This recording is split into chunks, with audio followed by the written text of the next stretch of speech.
Microphones on and forward, please. I see.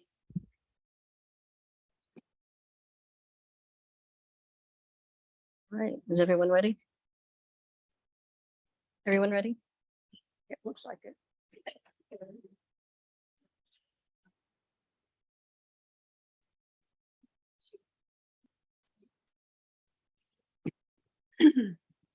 I call this meeting of the Lakota Board of Education on August 8th, 2022 to order. Thank you all for being with us this evening. Mr. Zink, would you call the roll? Mr. Adi? Here. Ms. Bodie? Here. Ms. Casper? Here. Ms. Schaefer? Here. Ms. O'Connor? Here. Mr. D. Can we all stand up for pledge of allegiance, please? To the flag of the United States of America and to the republic for which it stands, one nation, under God, indivisible, with liberty and justice for all. Thank you, Mr. D. Thank you. Board, moving to number 3, approval of the agenda. I'll take a motion to approve the agenda. So moved. Thank you, Mrs. Schaefer. Is there a second? Second. Thank you, Mrs. Casper. Is there discussion? I move to amend the I move to amend the agenda and remove the emergency amendment of policy 9150 off the docket. Is there a second to that motion? Hearing none, the motion dies. Mr. Zink, is there further discussion? I would like to know, I think we all would like to know, what is the emergency? So we will have that discussion at the appropriate time on the agenda. Thank you for asking. Mr. D, I'm sorry, Mr. Zink, would you call the roll? Ms. Schaefer? Yes. Ms. Casper? Yes. Mr. Adi? Yes. Ms. Bodie? No. Ms. O'Connor? Yes. We'll move to number 4. We'll move to number 4 on the agenda. Board President's comments. We always appreciate and value our community being here for our board meetings. And we want you to know that we value your thoughts and your input that you provide to us. I do want to remind everyone here that this is a formal business meeting of the board. And I ask that you please be respectful and that you allow the work of the board to proceed forward without interruption. You are welcome as audience members to participate at the appropriate time during our public comment section, and we look forward to hearing from you. We kick off the start of a new school year this week. I'm pretty excited about that. We were going to be welcoming our teachers back on Thursday with convocation on Friday, where the entire district comes together. We're excited to welcome our students back starting on Tuesday and on Wednesday with a staggered start time. Lakota is starting the year off with the theme of We Choose Lakota. And we're very grateful for all the students and the families that choose Lakota. So the board tonight is going to kick this off by taking just a moment to say why we chose Lakota.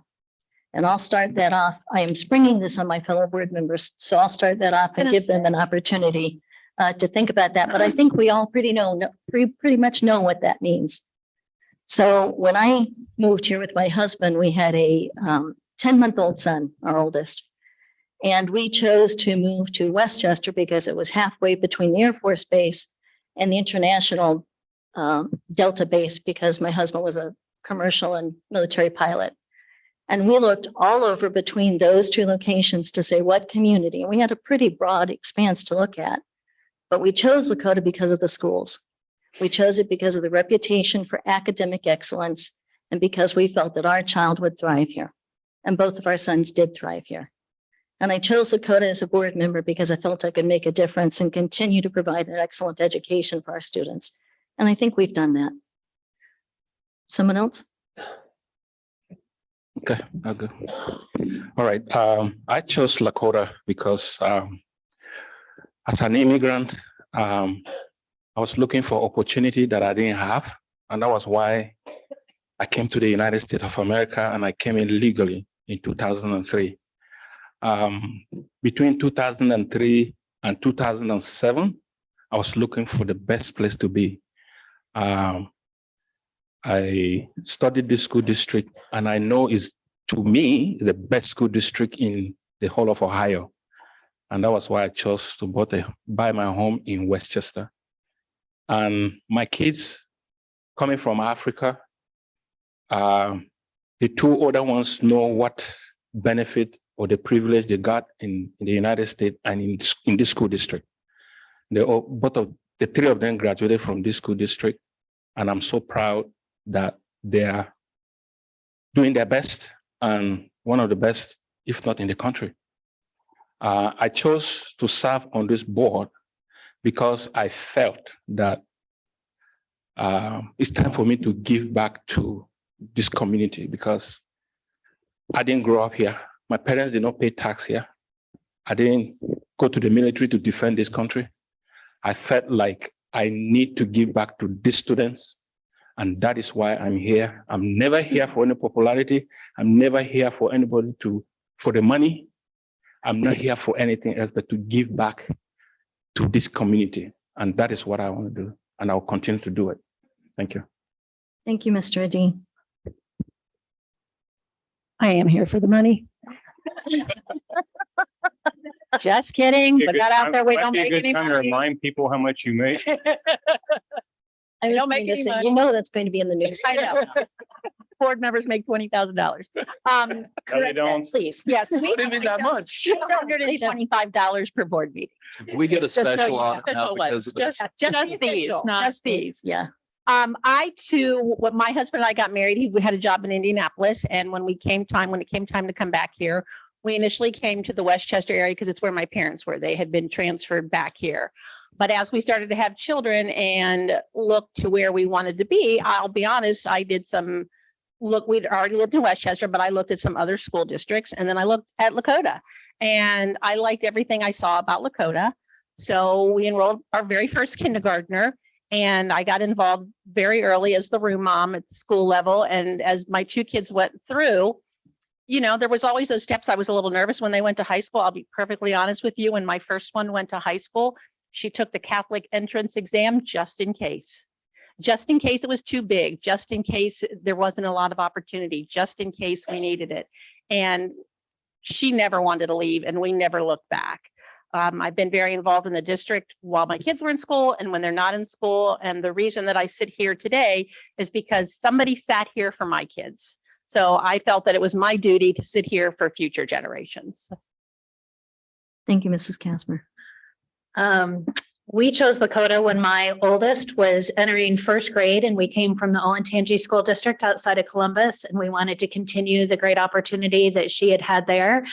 And I've been able to take advantage of those great opportunities for not only my oldest, who's now in her dream job as a biomedical engineer, just transferred from Minneapolis to Phoenix. And I have another chemical engineer at Ohio State who got an amazing foundation here. And I have a sophomore who's taking advantage of all the opportunities that, in my opinion, do nothing but continue to be greater and greater. We've been served from special ed to gifted to everything in between by the staff here. And I've seen them continue to pour into my children. And I'm so thankful for all that they've allowed them to accomplish now as young adults and as teenagers. When a prior superintendent asked me to get involved based on my financial expertise, I said, no way, I have no family, my kids are little, my husband travels. But he convinced me to continue to pour into this district that had given my family so much. And I'm thankful to sit in this seat and support all of the students and staff and community of Lakota. And I would continue to choose Lakota because despite what you may hear, it is an amazing district serving amazing families and providing amazing opportunities for our kids. Thank you, Mrs. Schaefer. Mrs. Bodie? So we chose Lakota because, well, I tried to move to Beaver Creek, which is where I graduated high school, but the housing market was selling really fast. And I really my realtor found a house here in Lakota, and I loved the area. I looked at the grades, or I looked at the school. It was 96%. And I also looked at the diversity, and I appreciated that we have different different families from different parts of the world. And I like that. And so we decided to move here and we got the house. And I ran because the children are the future of our nation. And right now there's a controversy between the community and the administration. And some of the community is not happy with, the direction that our public education is going. And so I knew that I would stand strong against the pressures of the institutions and the nonprofit organizations and the union, and who have taken over our education system. And I'm not backing down. And I was elected for a reason, and I plan on delivering those promises. Thank you, Mrs. Bodie. Gentlemen, you also chose to come to Lakota, so. I wondered if that might happen. So I would have to say that the reason I chose Lakota, it first started because of the opportunity to work with Jenny. And that was a very, very big appeal to me. She had such a great reputation in the state, still does. But what actually got me over the edge was my assistant at Hillsborough when I was the treasurer, because he told me that if I didn't take the opportunity, that I would get to be his age one day and I'd have regret. And so that was why I chose Lakota. I had a similar story. I was approached by the search firm 3 times and said no 3 times.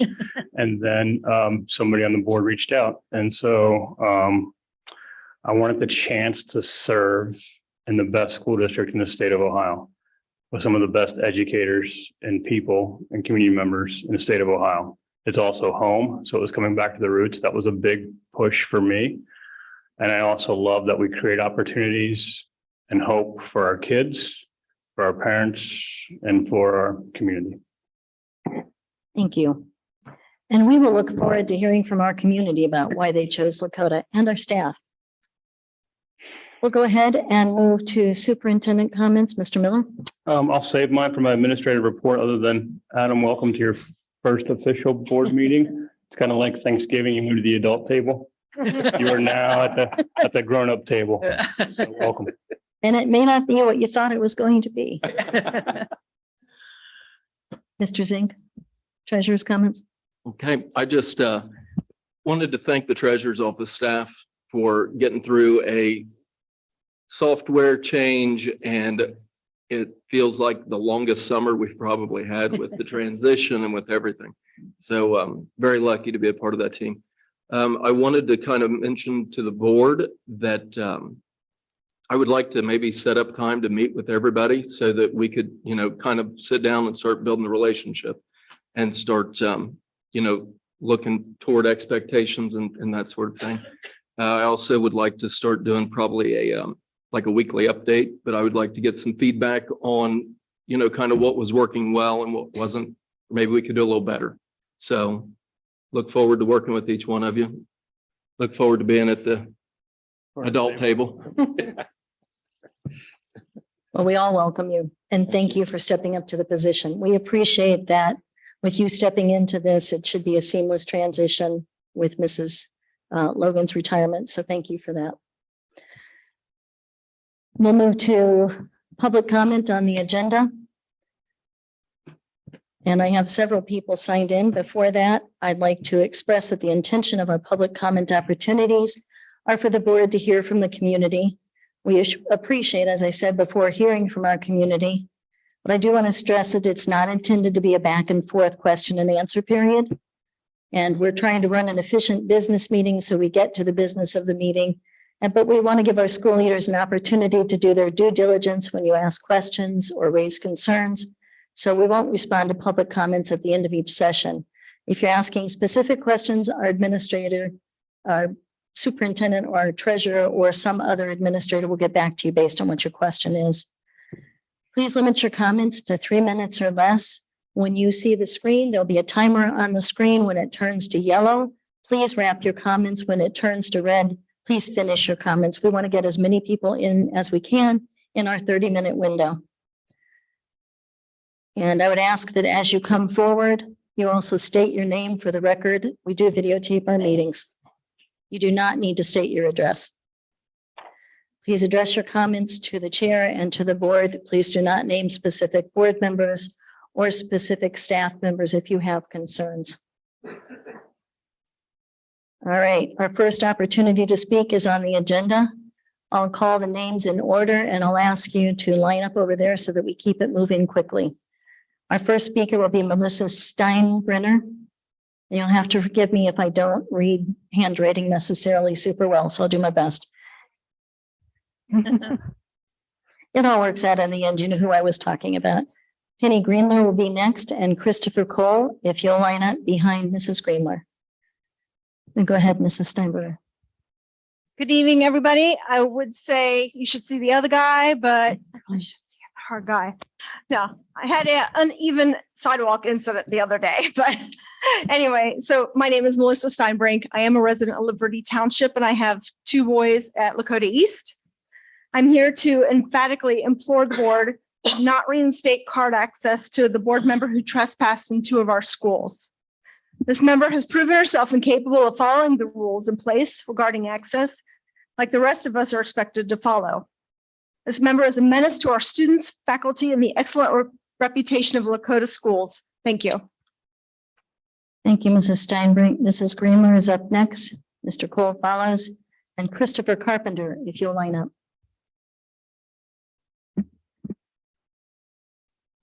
Penny Greenler.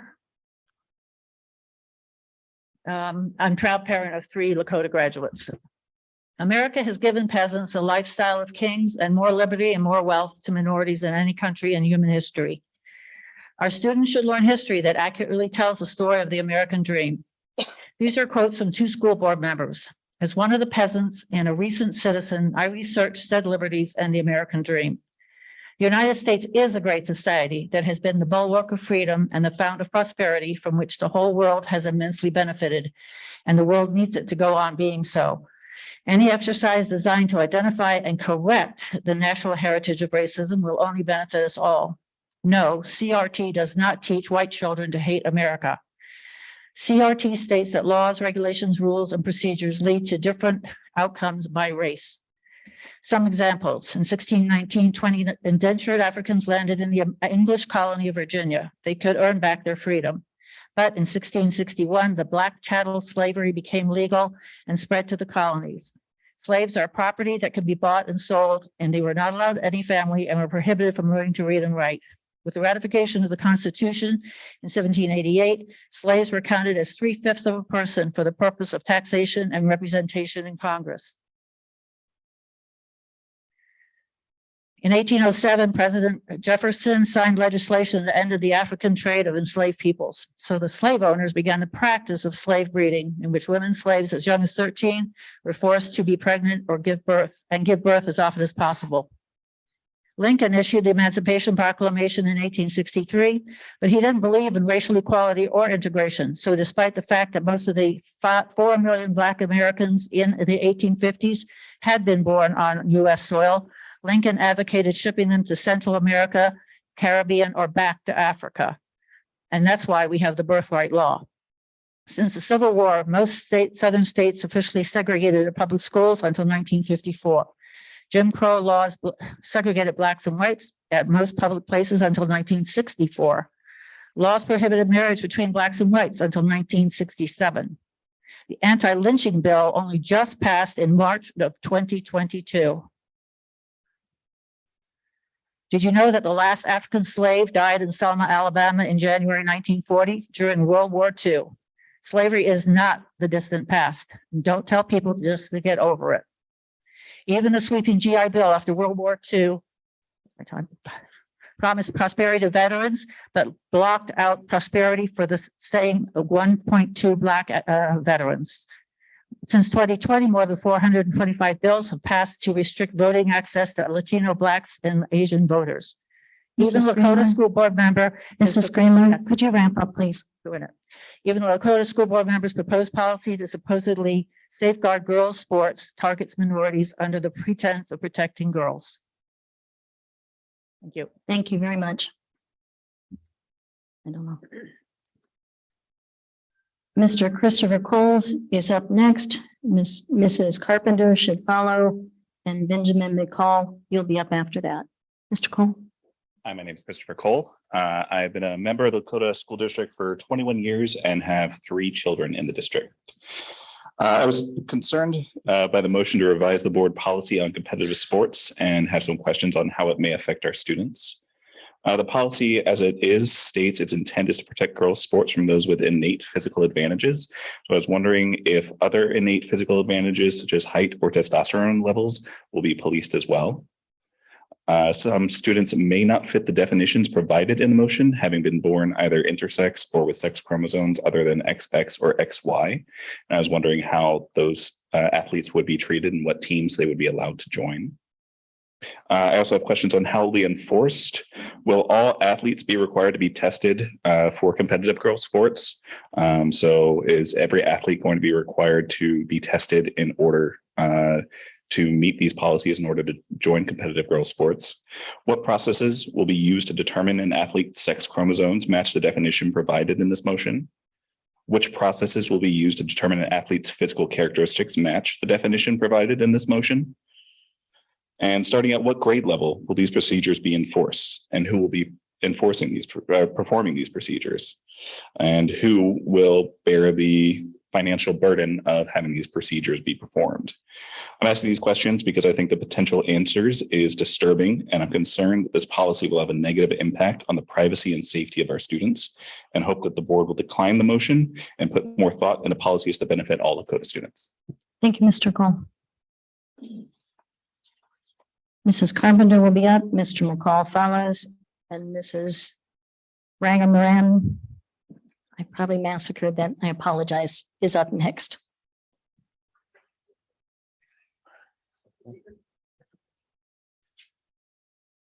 Thank you.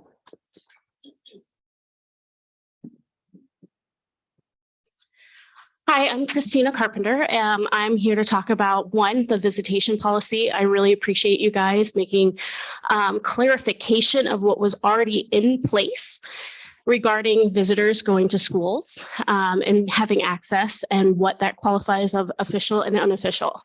The second thing I want to talk about is the definition of what you consider sex. So if you know a bit about biology, you'll probably say the biological sex is conflict chromosomes XX and your female XY and your male.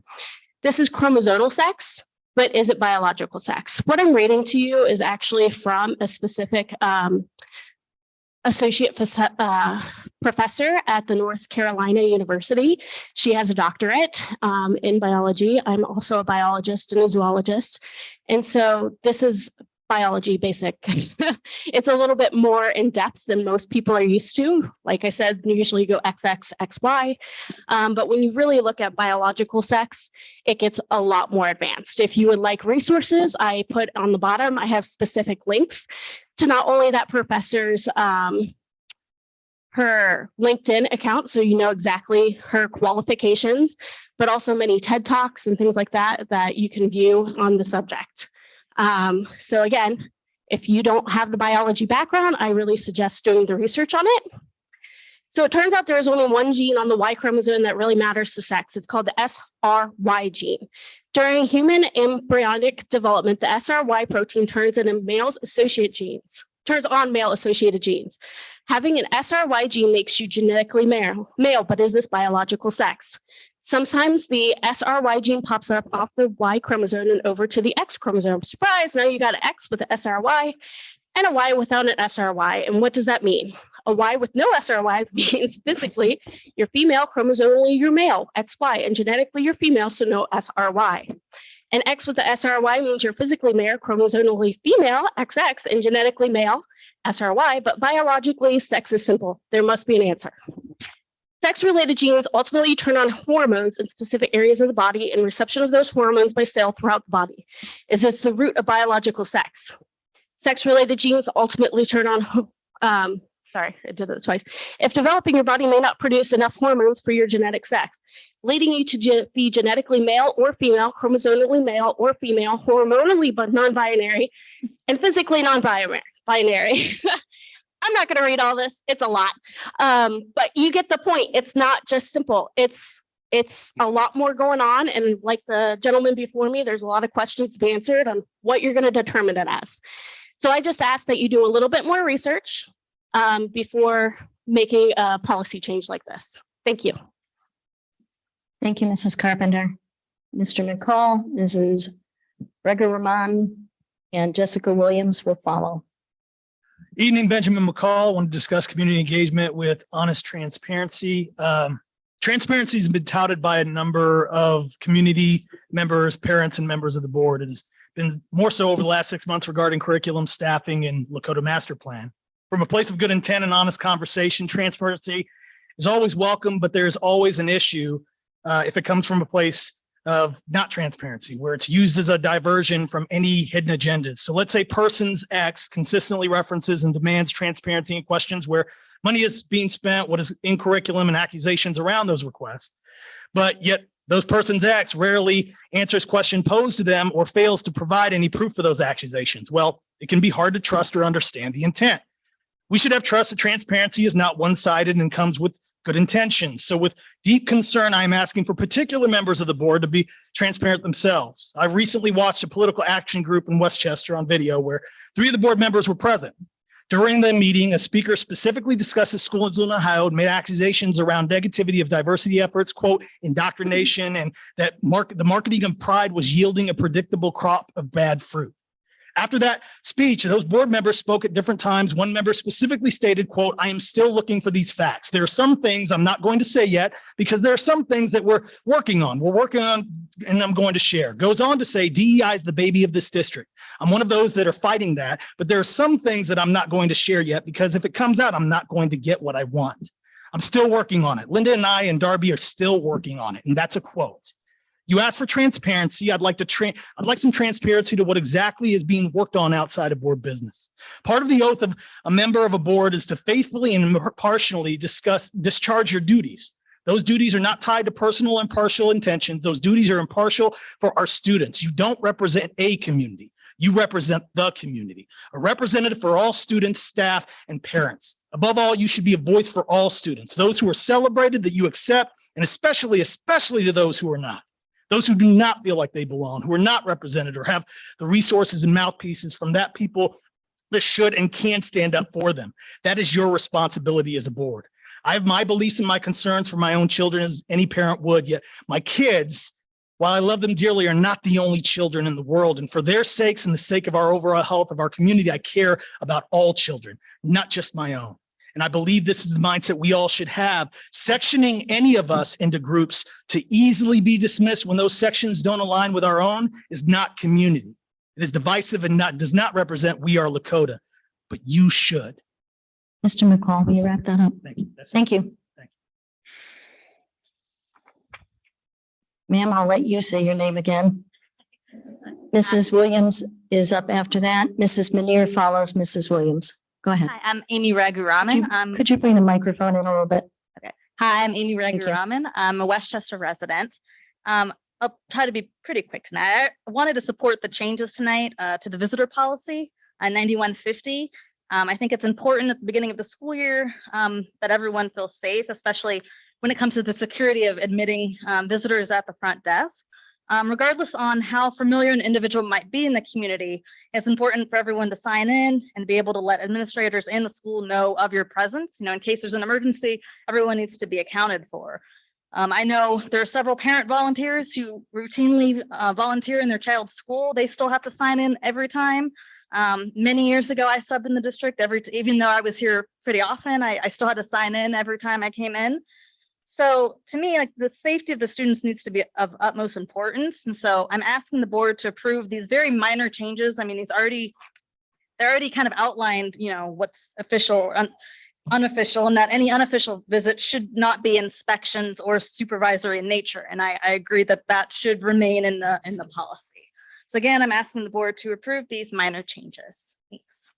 Thank you. Mrs. Williams is up, Mrs. Manier follows, and Mr. Irwin. Go ahead. Hi, my name is Jessica Williams. And before I fill out my child's school forms for this year and check the box that says you can use my child's pictures, I would like to understand what what the last person was talking about in terms of official and unofficial visits, and the use of photos that can be utilized in however way they will be utilized. As a family whose family photo was taken a picture of off the bulletin board outside of my son's classroom, that was then picked up by the Cincinnati Enquirer and published in the paper. And after I had been assured by the board member in question that no photos of children were taken, photos of a bulletin board that had pictures of my family on it were taken and were utilized and picked up by a FOIA request. So they were taken, and I don't appreciate it. So there is nothing spelled out in that policy about photos and videos being taken on these visits, whether they are official or unofficial. And I would love for that to be spelled out, as well as what can and cannot be picked up by a FOIA request, and in what capacity those photos can be utilized for. Thank you. Thank you, Mrs. Williams. Mrs. Manier? You'll wait. All right. Mr. Irwin?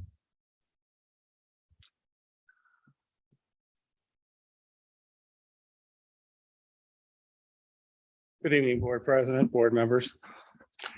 Mr. Irwin, will you state your name, please? That's what I was getting ready to do. My name is Michael Irwin. I live in Liberty Township. Thank you. And I'm here to discuss two items at the end of your agenda. So let me start by saying I'm starting my rant.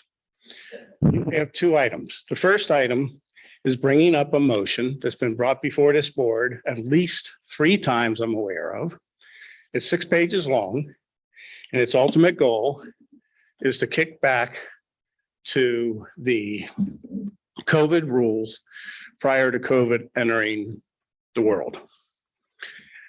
However, that was defeated twice in minor variations. The motion itself is 1 sentence long, going back to pre-COVID conditions.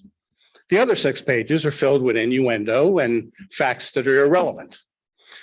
So with that said, this board got together and did create a COVID policy that was passed. That COVID policy automatically did away with the old bylaws. That is now a fact. It is a bylaw. As I understand this motion tonight, you want to do away with that bylaw and go back to the old one. You can't do that under Robert's Rules of Order. That's not following procedure. So that's my first rant. My second rant discusses an issue that's already been discussed by several other people. And that is specifically the transgender rule. Now I'm going to give you some facts that you may or may not know. OSHA, the Ohio High School Athletic Association, passed a rule allowing for transgender. Now, I'm not saying it's right. I'm saying it was passed. In turn, we must follow OSHA, or our children don't have a right to participate in sports in Ohio. Second, this is already being addressed at state level. I would remind you of HR 61, which is entitled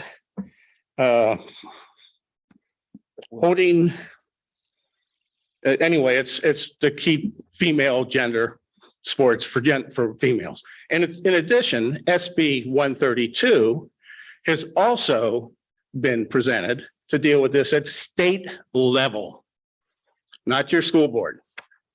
With those in mind, I would recommend you table this until you have a better understanding of what the state will do. Stop rant. Thank you, Mr. Irwin. Thank you all for your comments. Mr. Miller, you've noted those that you need to respond to. Yes. I think Mr. Zink, I didn't hear any specifically addressed towards you this time. We'll move to board updates. And Mrs. Schaefer, we'll start with you, and Butler Tech, please. All right. The last meeting that Butler Tech had was regarding a work session regarding the alignment of the board's work to the strategic plan. And I'll just remind everyone, the mission statement of Butler Tech is transforming lives by making our students career ready and college prepared. The vision is simply transforming lives, exclamation point. And then the values that they are following are character, defined as integrity, honesty, and respect, followed by student success, community focus, innovation, collaboration, and exceptional performance. So just wanted to have a reminder of those. We had talked previously about the full throttle fundraiser that they were doing to cover the expenses of the kits that students might need, if that's be cosmetology, whatever it might be. That race unfortunately had to be postponed at the Lawrenceburg Speedway, so it will now be September 3rd, but the fundraising goal was met. So they have been able to already fund all the kits that they're going to need for students. School starts at Butler Tech August 11th, so we look forward to that start. You may have seen in some social media that we had 2 teams take first at the National Technology Student Association event. There were over 6,000 attendees. The conference title that they were working under was Discovering Your Journey. And Mr. Hummer, the Butler Tech teacher who resides at East, was able to have 2 teams win first place, one in animatronics and one in engineering design. So congratulations to that staff member as well as to those students out of all those kids.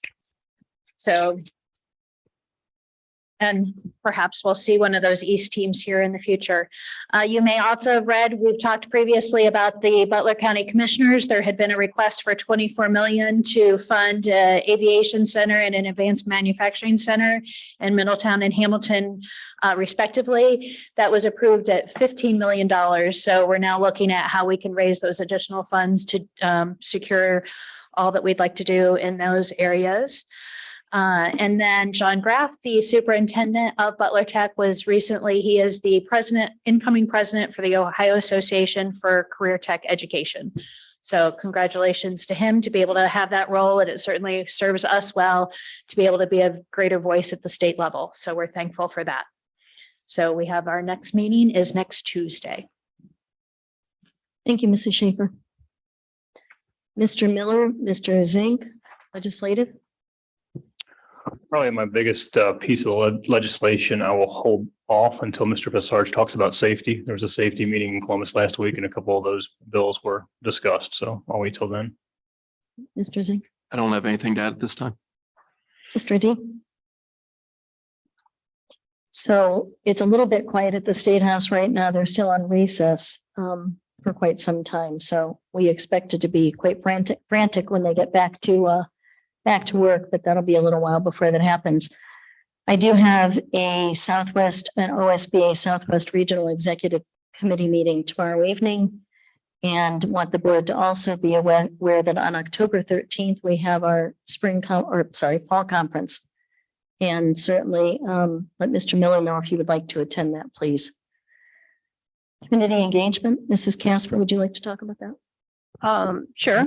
We had our first DPC meeting of the year on last Wednesday. So it was nice to see some new faces, and we talked a little bit about the structure of what's going to be going on this year, some of the events that they have planned.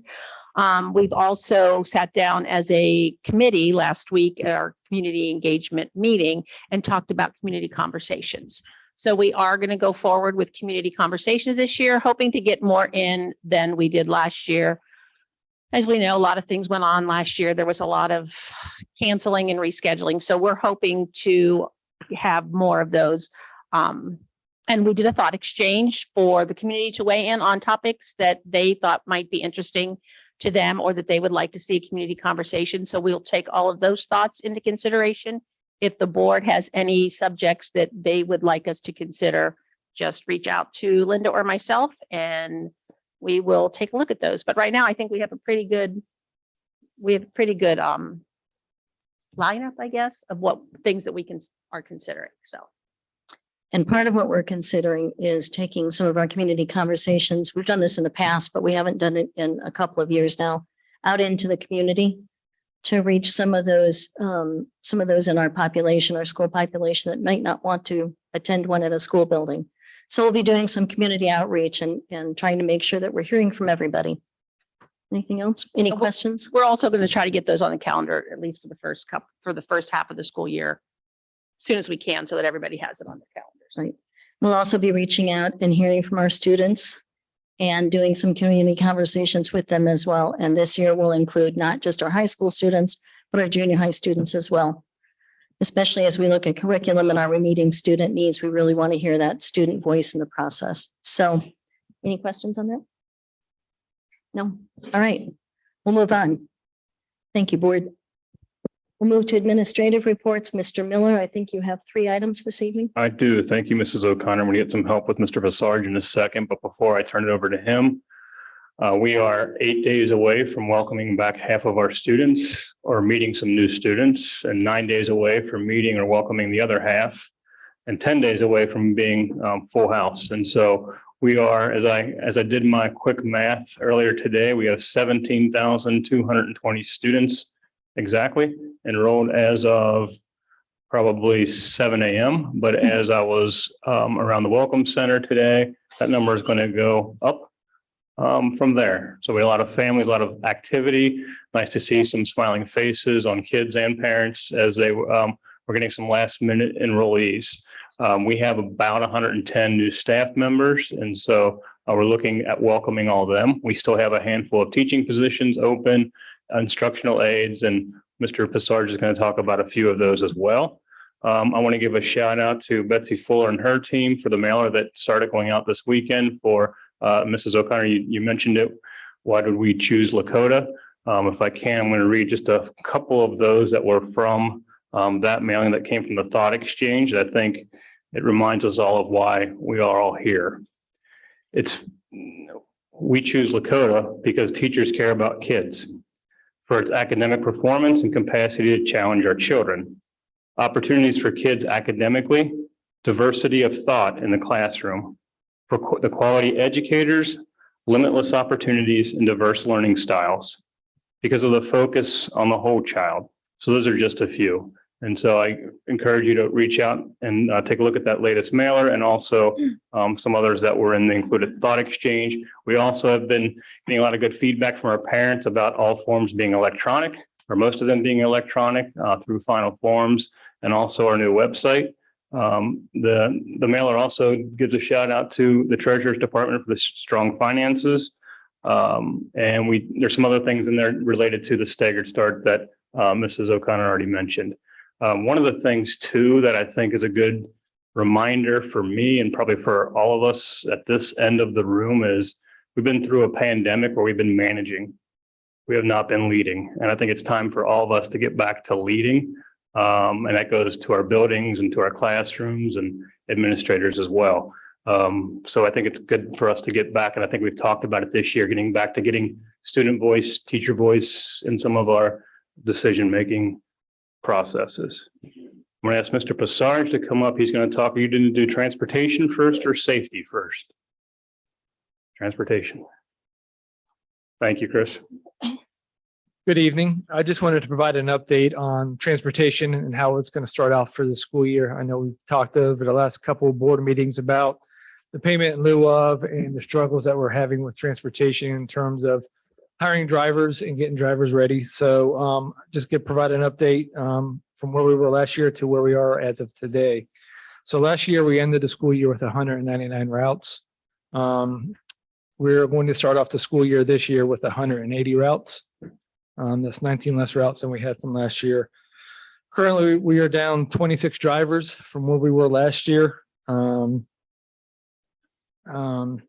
So we are looking at a little gap. Right now, we have 178 drivers currently. That includes our subs and our full-time routes. So right now we're technically short 2 drivers to start the school year. So that will mean our office staff will have to cover those routes until we get full-time drivers. The good news is we do have a number of drivers that are in the pipeline. But the bad news about that, the process to get trained and certified is a several-month process. So we're hoping by mid-October we could have enough drivers to fully staff and also have some subs by then. So what this will mean for us and for our families is we are going to have longer ride times. We do have fewer routes, which means we're going to have to take the buses on longer routes to pick up more kids to get them fuller. So there will be a noticeable difference in the amount of time the kids are on the bus for some schools. So that will be one thing I'm sure I've already started to receive calls from parents today about the longer ride times and trying to explain in lieu of not having a route at all. We're adding longer routes to try to get more kids on the buses. So it's not great news to start off the year, but it looks like there is some light at the tunnel as long as we can get those drivers trained up and get them to stay. We don't have any issues throughout the year. Any questions on transportation? I have a question. We received an email this morning about a gentleman complaining about the 2.5 hour 2.5 hour long ride. So I understand because of the shortage, but is 2.5 hours for a 7-year-old realistic? I'm not aware of a 2.5 hour. Right. Chris, I'll forward the email to you so you can see it and address it directly with the parent. Yeah. Thank you. I've heard of other ones, and that 2.5, that seems. I'll send kind it of to you. excessive. Okay, good. So then maybe that's incorrect. The other concern would be if that is the case, and are they able to accept the monetary Payment in lieu of? payment in lieu of? Yes. The way to payment in lieu of, if we provide transportation, they are not eligible to receive payment in lieu of. So payment in lieu of is only provided if we do not provide transportation and they are currently eligible. So there is no time restrictions or laws about the amount of time that a student could be on the bus. We try to limit that as much as we can. I'm not aware of a 2.5 hour ride for anybody, but I'll look into that. And if that is the case, then we'll have a conversation with our routing team about that. But Okay. Anywhere from 60 to 90 minutes is probably a general idea for most students now. This person did call and confirm, and that was the case. So I definitely would like to follow up on Oh that. yeah, without it, I'd like to follow up on that too. Thank you. You have the email now. Okay, thank you. I'll look into that and let you know. What, any other questions on transportation? Just thank you. I know this is a national crisis and appreciate your diligence, and we certainly wish we were at full staff, but I'm grateful that we do have light at the end of the tunnel. So thank you for the whole team's efforts. And I've talked to my peers. They're all having the same struggle right now. So it is a struggle. So at this point, we're not canceling any routes for the first couple of days. They're going to maybe be on the bus a little longer. Correct. We're not going to cancel any routes. We do have our office staff, our trainers, our operations manager, our van manager. They're going to be out driving routes when they should be in the office helping support that. So right now, unless people call sick or something happens to them the first few days, we don't plan to cancel any routes. But there's no margin for that, obviously. There is no So, margin. We have 0 subs right now. All the subs are being utilized for actual routes. Thank you, Chris, on transportation. I do like the bus that you put out at Hopewell Elementary with the flat type. With the, Whatever. we're trying to recruit drivers. Yeah, trying to Yes. recruit the like flag or whatever that is. Yes. That was very creative. Go ahead. All right. The next topic I would like to talk about is safety. And last week I was fortunate enough to attend the Ohio Safety Summit along with Rob Vogelman, our assistant superintendent. Deputy Doug Hale who's here tonight as well, also attended, and Officer Patrick Eierleman from Westchester went up with us to the free summit that was hosted by the governor. So when you think about safety and things that you're doing, you never want to be complacent or think you're in good shape. You always want to have that little edge to you about, are we doing enough? Can we do more? So, but some of the things that we did come away with, and I want to share, is we're able to reaffirm some of the things that we're doing here at Lakota are is being recommended from at a state level. So some of the things that we looked at are, and a lot of it revolves around House Bill 123, the risk assessment piece, where all districts are required to have this up and running by March of 2023. So we're in the process now. We've had risk assessment teams that have been on an informal basis. We've had people that will help talk and look at students that may have issues and determine if it's going to be a threat or not. So we have an informal process here at Lakota. We've done that over a number of years, but what Ohio law requires us is to solidify that and make it a formal process where anybody on the threat assessment team is have to go through a specific training that's provided by the state and get a certificate, and we have to physically report that up to the state that they are certified. So when we talk about threat assessment teams, when we talk about threat assessments, you're talking about threats that are from people or humans. Vulnerability assessments are different. That's like vulnerabilities of your infrastructure, your school facilities. So threats and vulnerabilities are a little bit different. When we talk about threats, we're talking about threats from individuals or people. So what the House Bill 123 does is supposed to create a multidisciplinary team to look at any kind of situation where a student may be showing signs that aren't typical of that student. So whether it's a teacher seeing activity, the SRO, the principal, a counselor, peers, with the Hope Squad we have out there, anybody seeing that's something that's out of the ordinary for a student, you have this team come together and start to say, hey, are there things that we have that can help the student? Are we seeing social media posts? Are we seeing things of other nature that might raise us to another level? Do we need to have a further conversation with the student about whether it be self-harm or harming others? So that solidifies that team, and they go through the training, and we will have those, and it's a requirement for any building that services students in grades 6 through 12. Our goal here at Lakota is to have it in all of our buildings, regardless of its, typically you wouldn't think of a threat from a ECS child, grades K through 2, but kids could have issues, they need some help, but just to have that training, have those people in the same mindset, maybe it's a self-harm or bullying or something along those effects that you can help prevent. So our goal is to launch that and move that out through the entire district. Other things we learned about the importance of being proactive with school relationships and law enforcement. We are very blessed in this community to have a great relationship with the Butler County Sheriff's Office and the Westchester Police Department. We have been actively working together for a number of years in regards to our SROs, our training, our assessments. And one of the things too that came out recently is we are awarded $950,000 in grants to help improve the infrastructure of our schools. And that was done through the cooperation with our local SROs doing those vulnerability assessments to be able to qualify for those grants at $50,000 per building. So that's something that we're going to be able to use to further improve the safety and security of our buildings. So again, and sometimes we take it for granted, the relationship that we have here at Lakota with our law enforcement, but when you talk to others around the state, we are one of the few that are doing it the right way as far as that goes. We also were made aware of the of different kind of techniques and things we can be proactive when dealing with students who make threats. So as part of this training, we'll go through and look at different ways that our administrative teams and school teams can work with our law enforcement to help identify those early on, so we don't have a situation like we had up in Oxford, Michigan. We're also going to better understand this. We're having a meeting with our first principals meeting. We'll go over the threat assessments. They're going to identify their teams, and we'll get this rolling well before our deadline in March of 2023.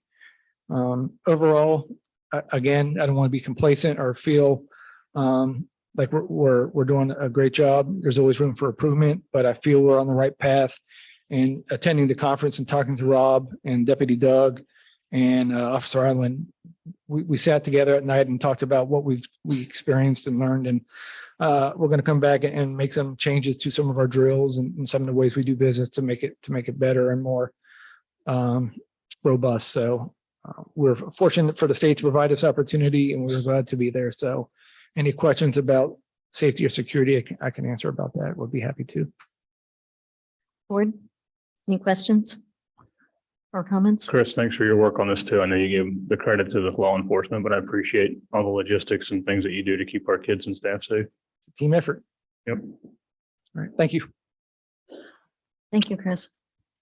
My last thing is just an informational piece I can pass out. This is the RFP that Mr. Coney and his team put together for our curriculum and CRT audit. Just take a look at it in the next day or two. And if you have any questions or comments, please let Keith or I know.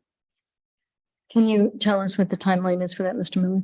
It was on that schedule that I gave you. Yeah, it might be in there. There it is. Mentions it on top too. But we're hoping to get back the submissions by the end of August. And it will start right after that. Yep. Okay, terrific. So just take some time with the next day or two and let Keith or I know if you have any questions. Thank you. Well, that's all I had. Okay. All right, we will move to board action items. Mr. Vogelman. Number 8, the motion to amend policy 9150, school visitors and declaring an emergency. Is Mr. Vogelman with us? I can Are you doing, take are you handling it, Mr. Miller? You have a motion. Yes. Do I hear a motion, board, to amend the policy? So move. Thank you, Mr. Adi. Do I have a second? Second. Thank you, Mrs. Casper. Discussion? The big changes are just to reaffirm things that we already have, but it also delineates visitors in an unofficial capacity for board members or an official capacity for board members.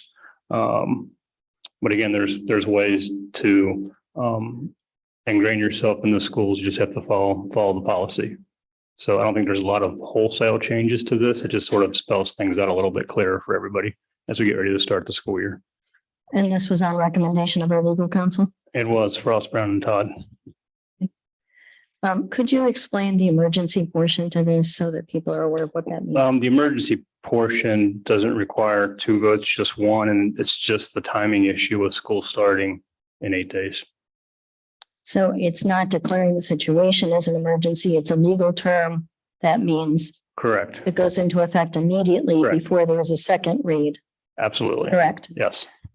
And then what we would do at our next meeting, just so people are aware and would not wonder why it's on the agenda again, is it will be in effect until our next official board meeting, where it will be voted on again. And that will make it permanent. An easier way to say it is it goes into effect after the first vote, but we'll still take 2. And stays in effect after the second vote. Correct. So just so that there's no confusion about what emergency means. All right, board discussion on the motion that's on the floor. Mrs. Bodie? Yes, I would like to say that my colleagues are afraid of a board member doing their job stated in the Lakota policies and Ohio Revised Code. Currently, we are asking legislation to pass similar legislation as Florida's policy 101.4205. The proposed amendment to policy 9150 encroaches on the freedoms granted by the Ohio Constitution and violates the voters who elected me. And if an elected official of the school board has the right to not be interfered with. And at a time when there is mistrust between what parents are seeing and what teachers are saying is being taught, why in the world do you think this is a good idea? Is that all, Mrs. Bodie? Yes, I asked a question. Board, any other comments or questions you'd like to raise? I would like to answer Mrs. Bodie's question. The Ohio Revised Code says the board. We operate as a unit, not as individuals. There's nothing in the Ohio Revised Code that says an individual board member has any kind of power to do anything without the consensus of the whole board. So when you refer to Ohio Revised Code, I think it's important to realize that that is speaking to the board as a body, not as an individual. There's not anything in Ohio Revised Code that says as board members, we can just go in and arbitrarily start walking through buildings and looking for things that we as the individual board member think are not right or correct or policy or whatever word you'd like to use. I think it's important to remember that when the Ohio Revised Code refers to the board, it refers to us as a collective entity, not one individual. Anything else, Mrs. Casper? Nope. Mrs. Schaefer, Mr. Adi? Yeah. As far as my own personal opinion is, and what I understand by that code is, like Ms. Jasper said, is when the board as a body elected one person to represent them, then you have the capacity to go to do anything on behalf of the board. I will never compromise safety and security and the life of, here now we have 17,200 students. on something that I know, we can always find out if it is being taught in our schools. I also have concern about our students being taught the right thing in school, respect for their country, respect for their parents, respect for peers, and make sure that no individual teacher, I celebrate the teachers. I know they're doing their best. But if there are selected teachers doing anything in the classroom, I believe that me as a board member, I don't need to go in there to figure it out. Parents, be involved in the education of your children. Listen to your children. Watch their homework. If you see anything you don't like, irrespective of what it is, that is why we are elected to do, to help you get that investigated and resolved. I believe that there's a common sense. I have a common sense. If all the teachers are doing it, the policy gave us a guideline on how to visit classes. It doesn't prevent me from visiting classes. If I want to go to classes, I want to see what is in the building, I tell the principal, I want to visit the classes. Or that as the superintendent, I'm visiting the classes. I don't have to buzz into the school just because I'm concerned about whatever is being done in the class. So I think the policy is very important at this point. If we go back to what happened in school districts, school shootings in many schools in this country, I don't want to come to the school anytime. If I want to come, I'll let you know. That way I'm recognized. I know that I'm coming. It is safe for the students. So with that, I rest my case. Thank you, Mr. Dean. Are there further comments from anyone on the board? Our job, we're constantly told up here lately what it is, but our job is governance, not micromanagement, and not looking for gotcha moments as individuals. We as parents, and I am the only sitting board member who currently does have a student in the district, have access to our kids' curriculum. And I can't think of anyone better than the parents in our district to be the ones to look over and make sure that what they would like to see being taught is being taught. They have the tools and the processes, if they would like to question anything, that they can do that. And I'm confident that with our policies that explain that process, our families have ample opportunity to bring anything forward. Again, thus far, what we've seen as something to be brought forward is an ACT question, which is not Lakota curriculum. I know, again, as a parent, I want my child to be safe, and I want our staff members to have the tools they need to be able to enforce their policies. And I think right now they're intimidated to enforce that. And I'm hoping that this policy will clarify that for them to make it abundantly clear that they have the ability to enforce this policy with all staff, all board members, all community members. If you look at our state representatives, there's procedures for them at the state house. If you look at our nationally elected officials, they also have procedures that they follow. There are very few government buildings that have open access 24/7, regardless of who you are.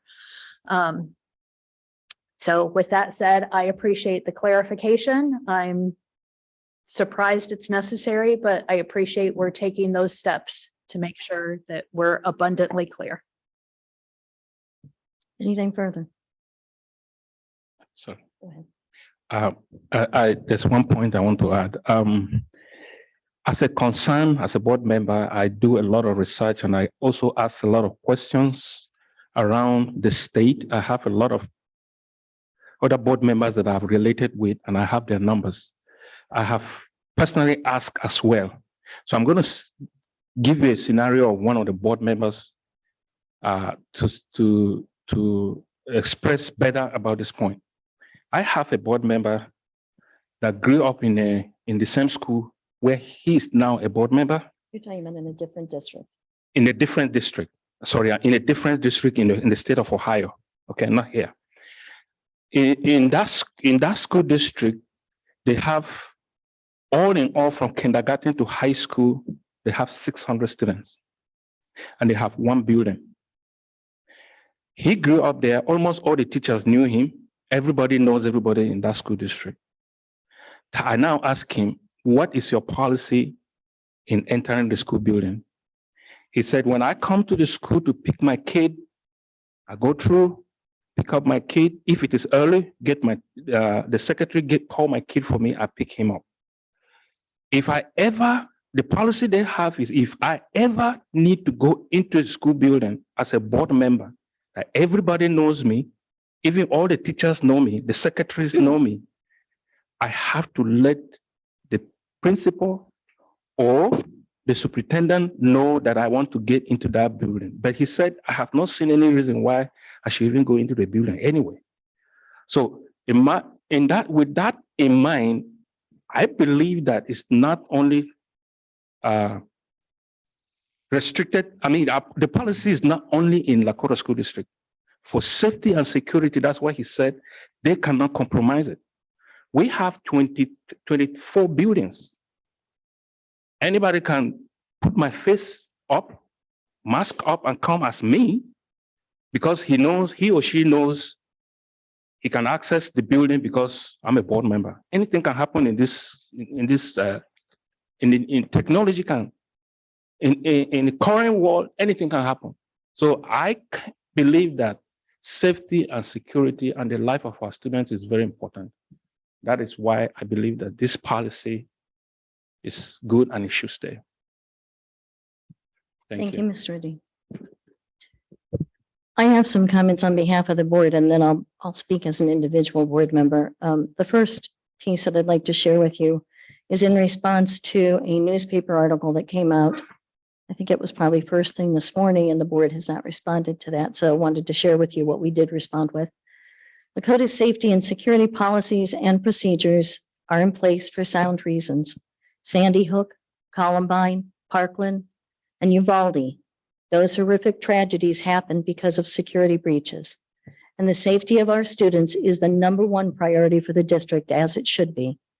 Unfettered access is not unilaterally granted to anyone, including elected officials at any level of government, whether it's access to federal and state buildings, airports, or K-12 schools. All of these facilities have security and specific processes for entering secured areas. We don't, as a board, believe that we are making significant changes to what is a longstanding policy. Board members have always been expected to follow safety protocols, just like anyone else does. One board member seems to have interpreted the policy differently, and so the policy is being clarified to avoid any further confusion and based on our legal counsel. Mrs. Bodie contends that her actions were an effort to see what teachings were happening in our schools. However, the board's already working with administration, as you heard this evening, to conduct a formal curriculum audit this year to address the concerns that some have heard expressed. We'll carefully review the results of that audit once complete, and we'll address any concerns that may be found. We aren't ignoring them, but Sandy Hook, Parkland, Uvalde, and Columbine, the system isn't in place because of this board, it's in place because of our students. I'll further state that based on Ohio Revised Code 3313.20, the Board of Education has the power to make any rules that are necessary for its government and the government of its employee, pupils of its schools, and all other persons entering upon its school grounds or premises. The Board of Education, furthermore, only has the powers that are conferred upon it. It is not expressly conferred with the right to conduct unannounced and unsecured inspections. I would like to add that when you I'm say. still speaking, Mrs. Bodie. So from a personal perspective, as one board member and not speaking for the rest of the board, you've all spoken very ably yourselves. You don't need me to. Darby, I very much appreciate the concern that you've brought forward regarding our classroom curriculum and wanting to ensure that we're holding on to the highest academic standards possible. And I fully believe that every single person sitting up here holds to that same standard. I think we are all concerned about it and have shown that through our actions and our work over the past years. And I think there are families that are in our district who have concerns, But I think that there are also concerns that too much emphasis has been placed on social and political topics and not on the classroom. And it's beginning to affect our academics. And I believe that concern is a valid one as well. I do believe, however, that checks and balances in access to our schools is necessary for multiple reasons. I believe that every board member should have a background check. Again, that's me. We can't require that as a matter of state law. But I believe it's important, and every single board member up here has complied with it, except for you, Mrs. Bodie. In addition, we do require, or they're not allowed to do it, our parent volunteers to be background checked, fingerprinted, and pay a $55 fee to volunteer at any level and to enter our classrooms. There are, however, ways to address what you're concerned about. There are multiple ways to see and learn what's going on in our classrooms. I believe we can accomplish that by having conversations with our parents, by asking our parents to talk with their students, and bringing to light any concerns they have. Last fall, we put in place on our website a piece that's called Lakota Listens. Any parent can go in there and upload curriculum that they're concerned about, and it will be immediately investigated. We require security clearance in our workplaces. We require it in our military, in our airports, and entering courtrooms. And frankly, our classrooms and our schools should not be any different. All right, so thank you for that, Linda. But I would like to add that when you're speaking for the board, that was nothing that we voted on. So you're technically speaking for yourself because that was not voted on by the board. So you're representing yourself technically. And second, you misquoted me, and I wanted to have spontaneous observations of the school environment and document what I see. And that is absolutely my job. And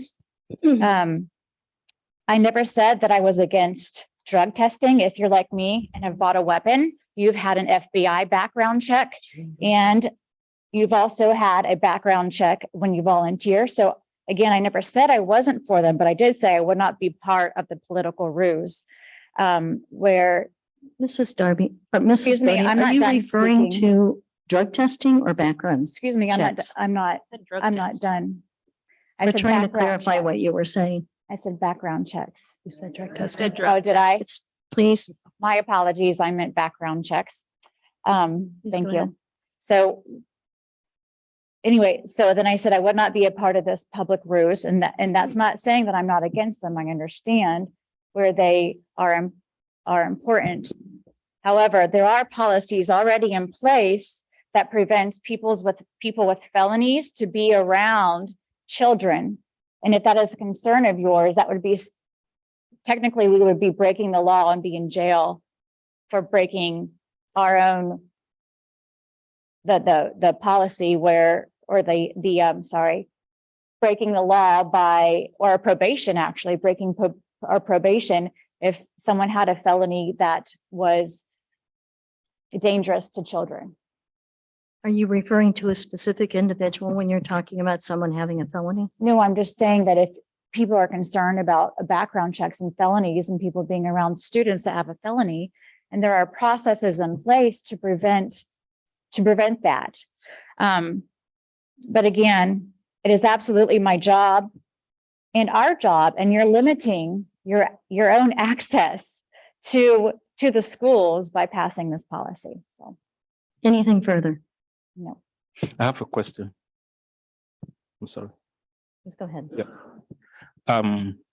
Ms. Bodie, I really appreciate your passion and the energy you put in it. But I want to ask a question.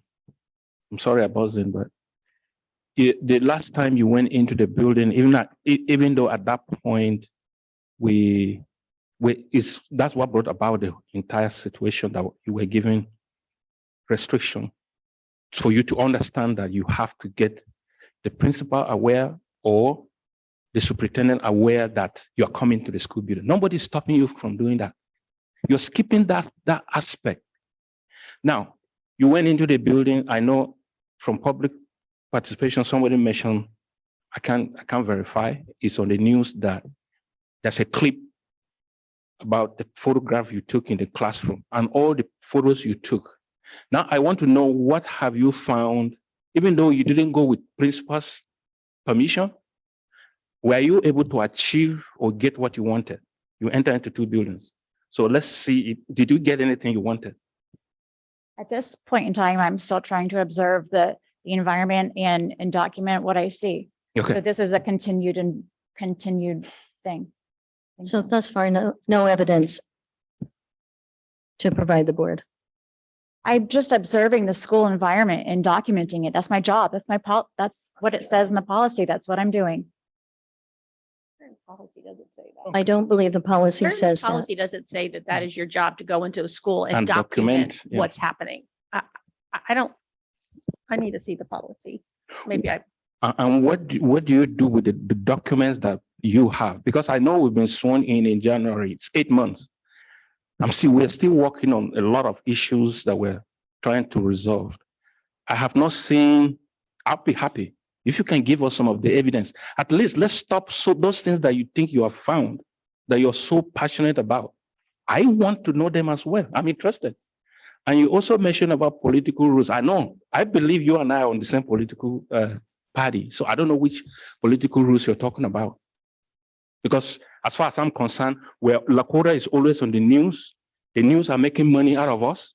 Some private companies are writing all kinds of things because they want to make money out of us. We are not spending time to move the school district forward. Instead, we're always on the news, probably maybe to sell ourselves. Call to question. Because I've not seen what you've done with the documents.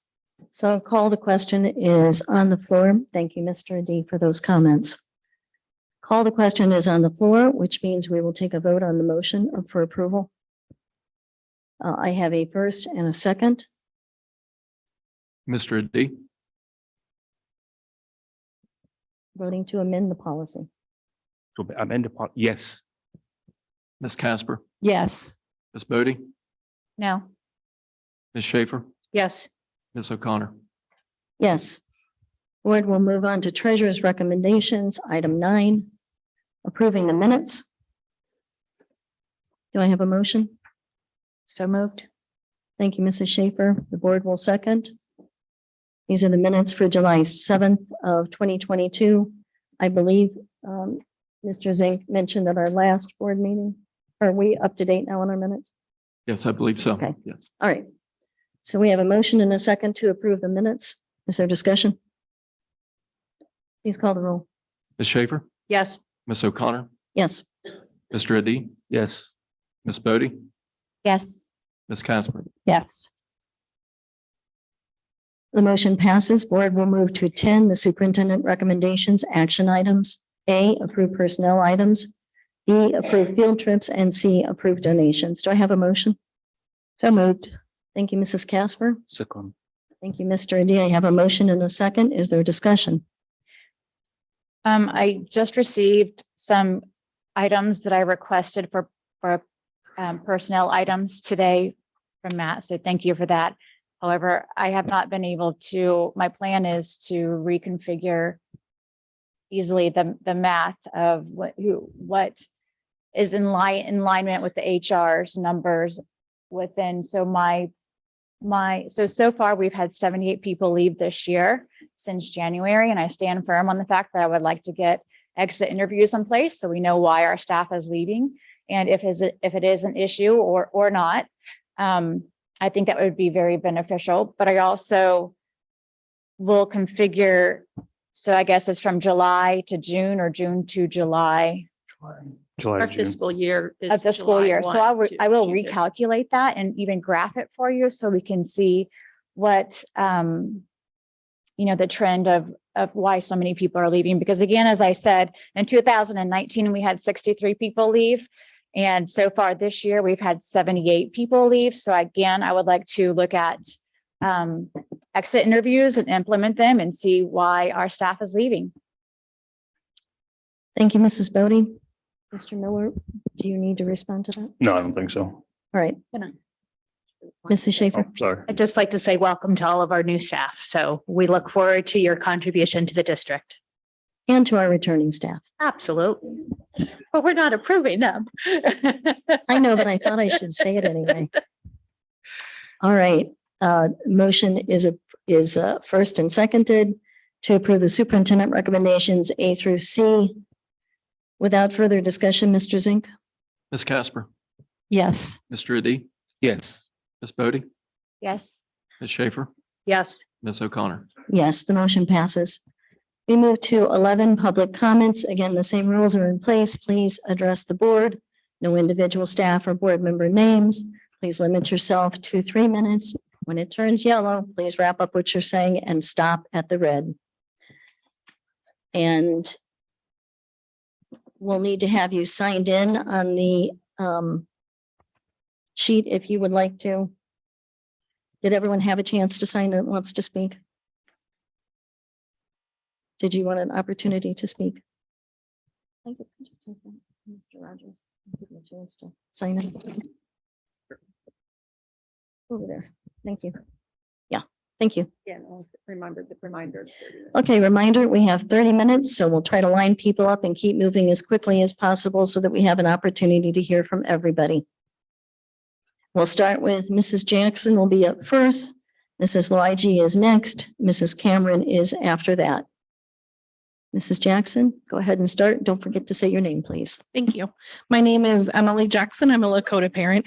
There was a discussion at the previous board meeting surrounding teacher staffing levels and the reasons they are leaving. A board member suggested that we need to find out why teachers are leaving. I agree that we need to examine how board members' actions and words impact their morale.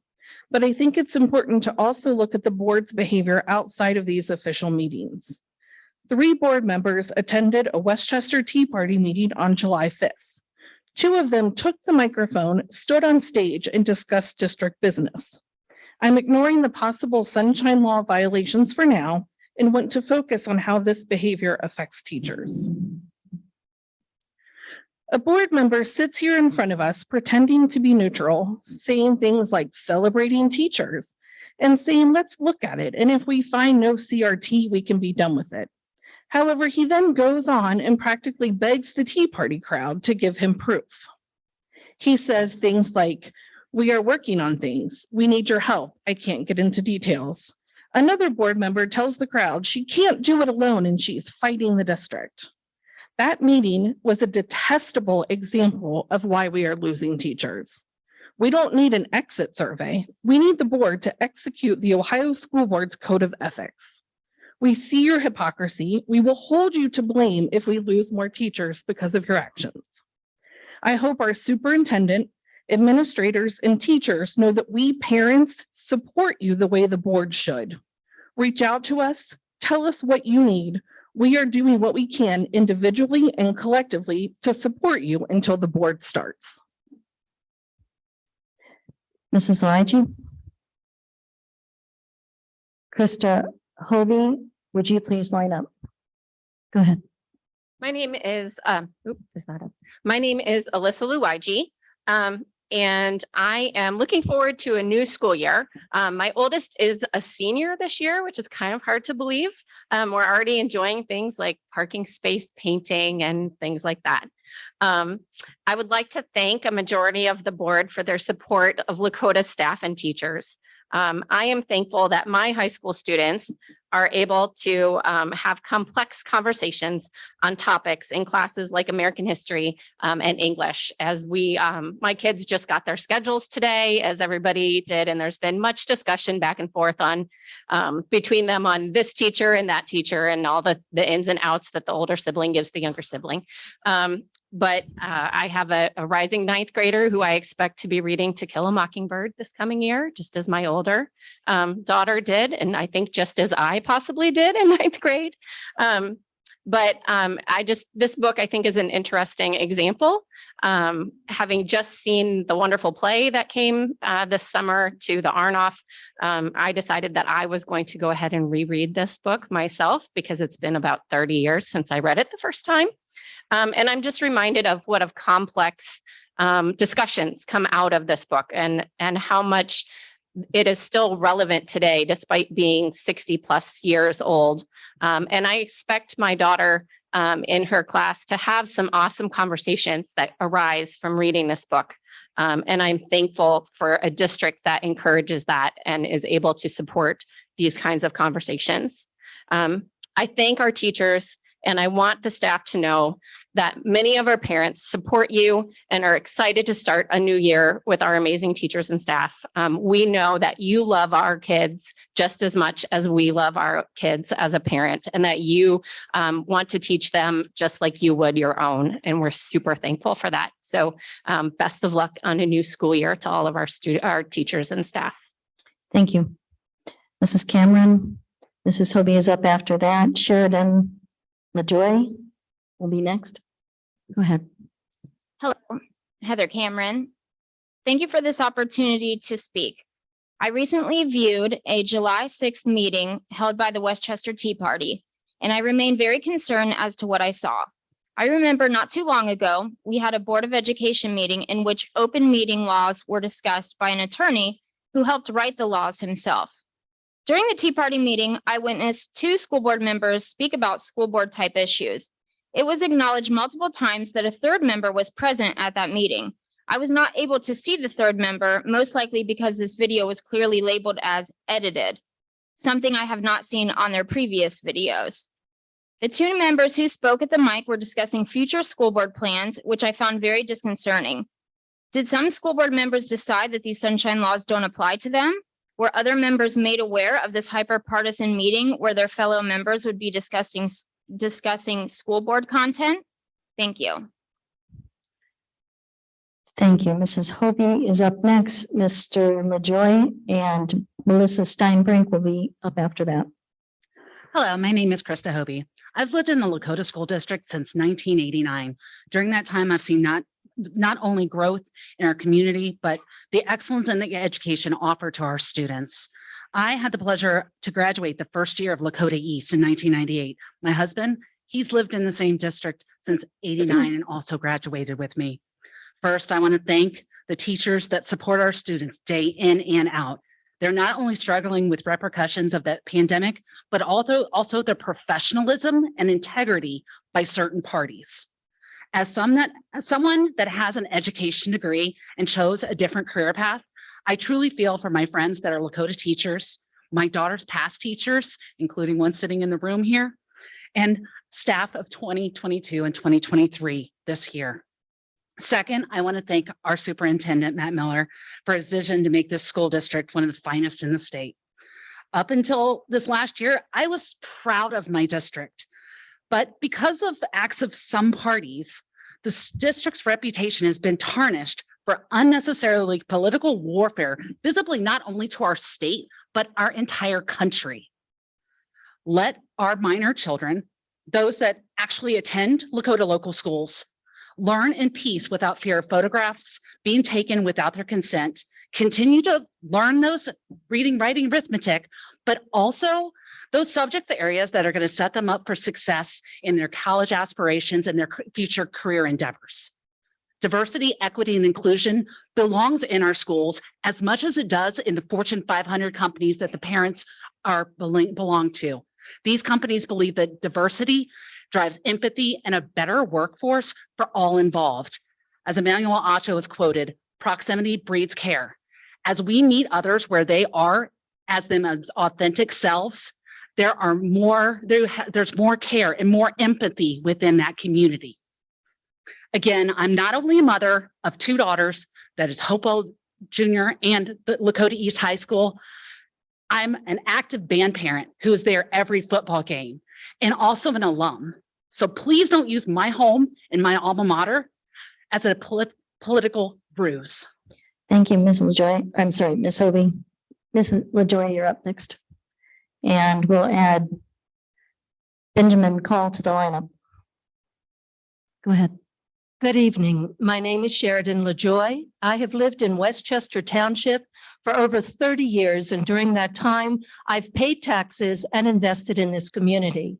I've served in multiple capacities, including PTA president, chairperson of Lakota's District Parent Council, and a long-term substitute teacher in several of the district's buildings. As a resident and taxpayer, I am appalled by the wording and allegations in the resolution regarding COVID policies revised as of July 25, and scheduled for consideration tonight by this board under new business.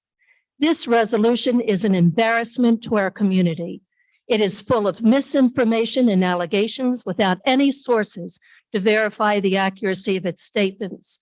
For example, the resolution states, and I quote, "Credible sources as well as the CDC show that the overall death count caused by COVID-19 has been overstated." This assertion is no doubt based on the false claims which surfaced after a January interview with CDC Director Dr. Walensky on Good Morning America, where a statement was taken out of context and manipulated to draw a false conclusion. This assertion has been repeatedly proven to be false. Again, the resolution that you will consider states, and I quote, "There is substantiated doubt as to the effectiveness of masks and vaccinations as a protection against contracting the COVID-19 virus.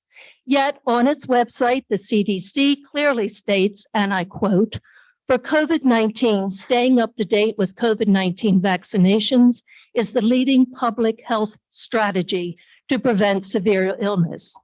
Even the draft of the newly revised COVID policies that we're hearing about from the CDC suggests that unvaccinated individuals exposed to a positive case should wear a mask in public for 10 days, following a test 5 days after exposure. So the CDC still supports vaccinations and the wearing of masks when necessary. The resolution you are about to consider is clearly an attempt to involve our community and school districts in the kind of lies and misinformation that has recently been addressed in our courts under the lawsuit with Alex Jones and InfoWars. We as a community are better than this. I implore you to reject this unsubstantiated piece of propaganda. Our superintendent, Matt Miller, has already demonstrated that he can be fully trusted to follow the CDC's recommendations to keep our children and communities safe and healthy, and to keep our schools open. Let's let him continue to do his job. Thank you. Mrs. Steinbrink is up, Mr. McCall, Mr. Carlin.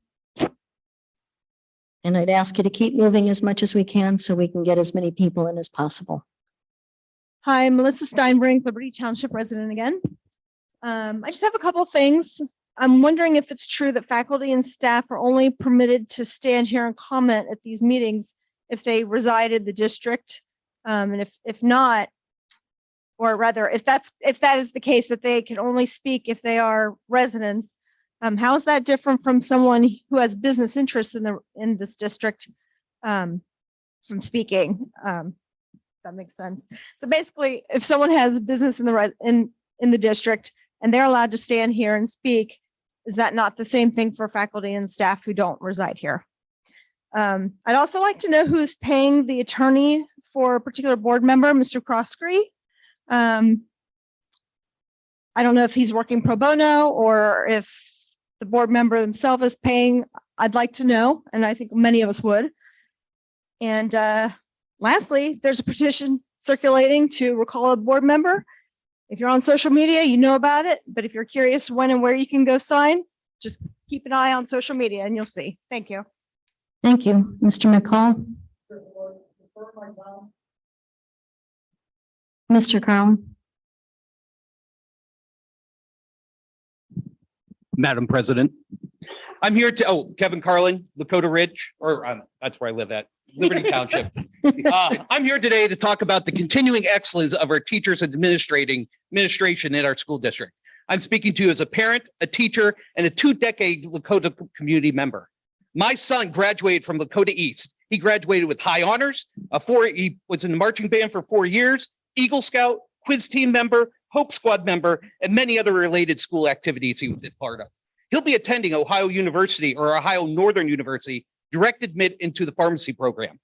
And he's going to do the marching band there. It's pretty cool. My daughter, senior at Lakota East. She's also a high honor student. She's going to be the starting keeper for the soccer team, quiz team member, track team member, involved in many other things, HOSA. Both of my children have become smart and compassionate citizens. And I credit to this to the continuing excellence of Lakota teachers. My children started here in 2010 when all the cuts happened to the school district. Class sizes and workloads became larger for employees, salaries were frozen, and programs were cut. But even with all of this that happened, teachers continued their excellence.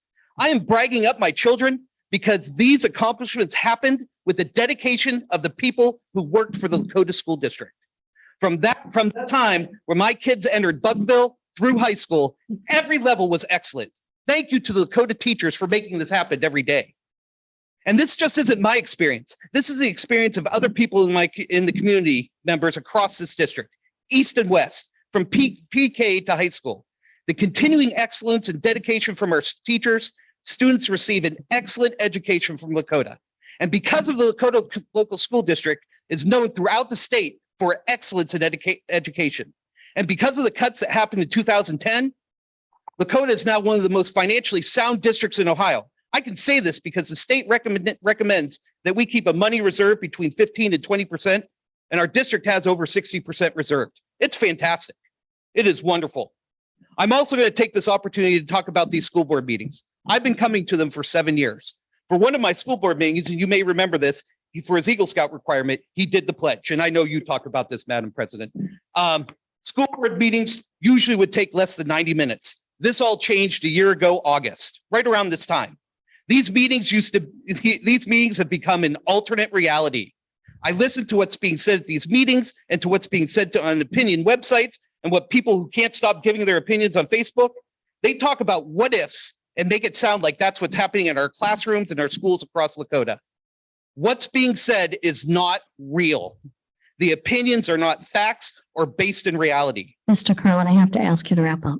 Oh my gosh. I could talk so much more, but this is what I am going to say. I am a proud member of the Lakota community. I am a proud parent of the students who go to Lakota.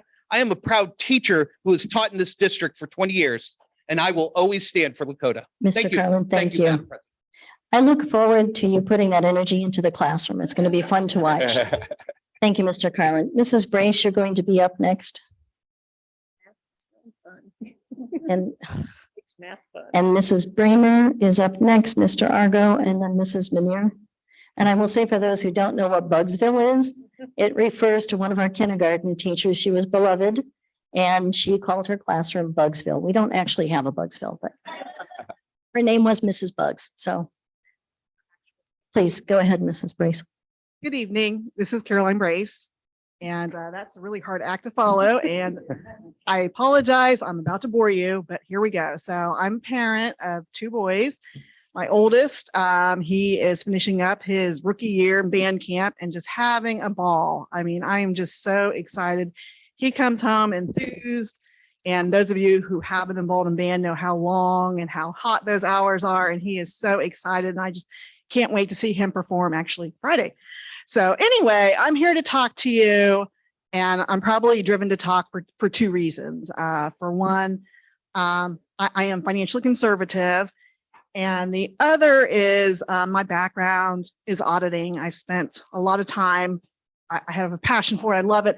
So I do want to talk about the, I guess you would say, unconventional audit we're about to embark on. And as I mentioned, it's just an area of familiarity. It's a comfort. I started my career in internal audit, and then I was moved to overseeing our accounting department. And as a part of that, we went through intensive audits, I would say at least 3 to 4 a year. So I worked with KPMG, Deloitte & Touche, Ernst & Young, PricewaterhouseCoopers, the Ohio Tax Department, targeted audits by consultants. So it was what I did. One of the things I did, and I just really enjoyed it. So as I'm looking at this, I'm here to speak to you about some of my concerns. And I'm talking strictly from an audit perspective, completely independent of the subject matter at hand. So typically in an audit, there are very specific goals. Because when you go through an audit process, you're going to construct your entire process. So it's going to be very specific because that auditor is going to have to go in and measure it. So they need to be very discrete and measurable. And I'm not clear on this particular audit, what that is that will lead us to a successful audit. It feels to me like we're trying to prove something doesn't exist, which from an audit perspective would mean you'd have to comprehensively look at everything. which when you look at our school district, the size, the buildings, the teachers, the bells, you could be looking at half a million, and this is completely rough. I'm just pulling out of, where, assignments or lessons that would have to be reviewed. So they would have to do samples. That would be your only really feasible way. You can do samples, you can do surveys, you can do interviews, that kind of thing. So my primary concern is that we can spend a lot of time and money on this, and I'm uncertain that you're going to get the answers you're looking for. So Mrs. Brace, I need to ask you to wrap up, please. I can do that. So I'm just saying this is kind of a risk management exercise, and I think there are actually better tools, but I am out of time. So I end with that. And thank you very much. Thank you very much. Mrs. Bramer and Mr. Argo and Ms. Manier. Go ahead. Hello, good evening. I'm Daniela Bramer. I am a Westchester resident and a proud Lakota parent to two. First, let me just say how excited we are for our fast approaching new school year. I can't wait to see the things our children accomplish over this next year with our incredible Lakota community of teachers and education professionals. As a parent of young children, there's nothing I love more than when my children come home and are excited to share with me what they learned that day, a piece of artwork they did, an invention they've made. It's one of the best parts of parenthood. That being said, I'm tired of having to read and hear negative news about our school district and a witch hunt by one of our board members against our teachers and staff to find CRT, eliminate social emotional learning. I'm quoting board member Bodie from the Journal News. As an elected official of the school board, I have the right, the duty to carry out the wishes of those who elected me by procuring a truth, unfiltered picture of what's going on in our public schools. The motion presents the clear question: what is Lakota trying to hide from its parents? Well, as an actual Lakota parent with two children attending Lakota public schools, I'm standing here today to tell you I know everything that happens in both of my children's classrooms. Lakota is hiding nothing. Additionally, as to other remarks this board member has made regarding your duty as an elected official, your job is to serve all of our students, teachers, and staff. While that includes the people who voted for you, it also includes the many more who did not. There were roughly 50,000 votes cast in the 2021 school board election, which means roughly 41,000 were not cast in your favor. Your job is to answer all parents and community members, not just the few. Your job is to work on fiscal responsibility and health for our school district and to keep your political agenda off of our school board. Remember, a board is a team of people, not a single voice. It's about a community. It's about a conversation. It's about fostering growth and wellness and not attacking our hardworking teachers, staff, and students. Thank you. Thank you, Mrs. Bramer. Mr. Argo is up, Mrs. Manier, Mrs. Richardson, and we'll wrap up with Mr. Rogers. My name is Alex Argo, and I did want to do a brief update on Bugville. It is still alive and well. My second grader this year had it last year. She taught SEL last year, so it was one of her specials. And she won a contest last year where she got to pick a special adult to have lunch with. I thought she would have picked me or my wife, but no, she picked Mrs. Bug. Anyways, I just had a few questions about the curriculum audit. I understand the general purpose for the audit. There's been a lot of fear-based rhetoric tossed around certain TV channels and on social media about curriculum, what's being taught to our students. I get the theory that if we do this audit, then we can put the wider community at ease and some of the parents. And I'm sure curriculum audits are not cheap, but I understand the need to reassure members of our community. This is why I was extremely unnerved by a recent political meeting that was attended by 3 of our board members. Now, I don't want to misquote, so here's a brief excerpt. The fact still remains. Like I said before, if the audit come out, what I believe in is after the audit, we are going to have, it's a proposal. I'm already leaking it now. I'm leaking it already. It's a proposal that whatever come out, we have to look at it again. Another thing is, like she said, it's possible for for CRT not to be in the curriculum, but in the classes. It's possible. It's possible. And this is why we are saying, if you are, look, the liberals are very, like, they take these issues like religion. So no, I'm just trying to figure out exactly what this means. I'm not sure what was leaked. The fact that there will be an audit doesn't really make sense because the board's been talking about it for months. So what's the proposal in question? It almost seems like the speaker is saying that the audit results won't really matter, and the same we, whoever that is, has a proposal ready for when the audit comes back. So I guess what I wanted to get clarified is who is the we in this case? And like I said, maybe I'm just misunderstanding, and please correct me if I'm wrong. But what's the proposal in question here? And what is this all in reference to? And if there is some plan for after the audit, can we just save the taxpayers of the district some money and just skip straight to that? I sincerely hope that I've just misunderstood and would appreciate any clarification. Thank you. Thank you, Mr. Argo. Mrs. Manier? And again, Mrs. Richardson and Mr. Rogers follow. Good evening. Good- I'm there Jamie you go. Manier. Can you hear me? Jamie Manier, bring you closer. Since the newest members of the board have been voted in, many of us have sat back in awe and wonder at what an incredibly complicated situation we find ourselves in. Today, I'm here to ask you to look within yourselves so that you can rise above the noise. There is a system in place that is not supportive of children, teachers, families, or the community.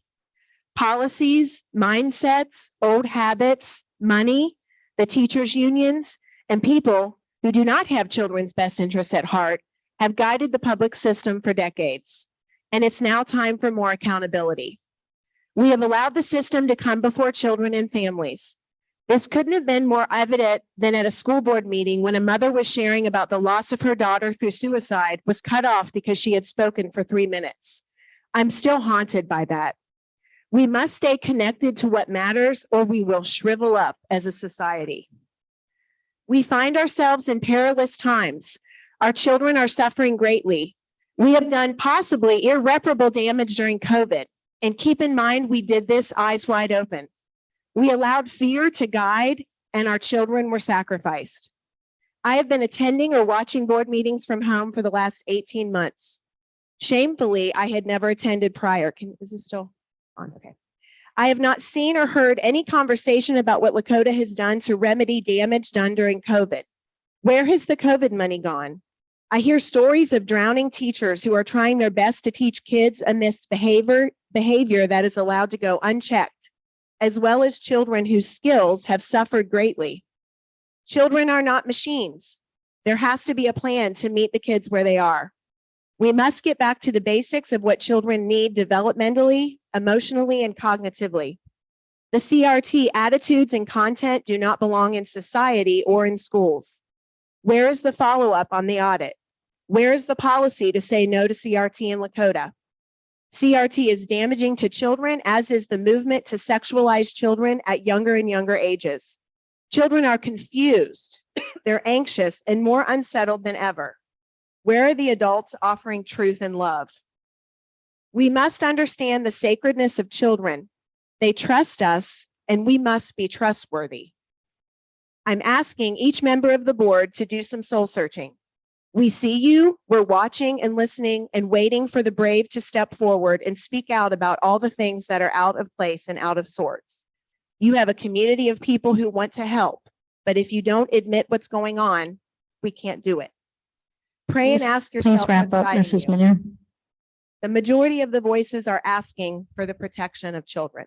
Thank you. Thank you. Mrs. Richardson and Mr. Rogers.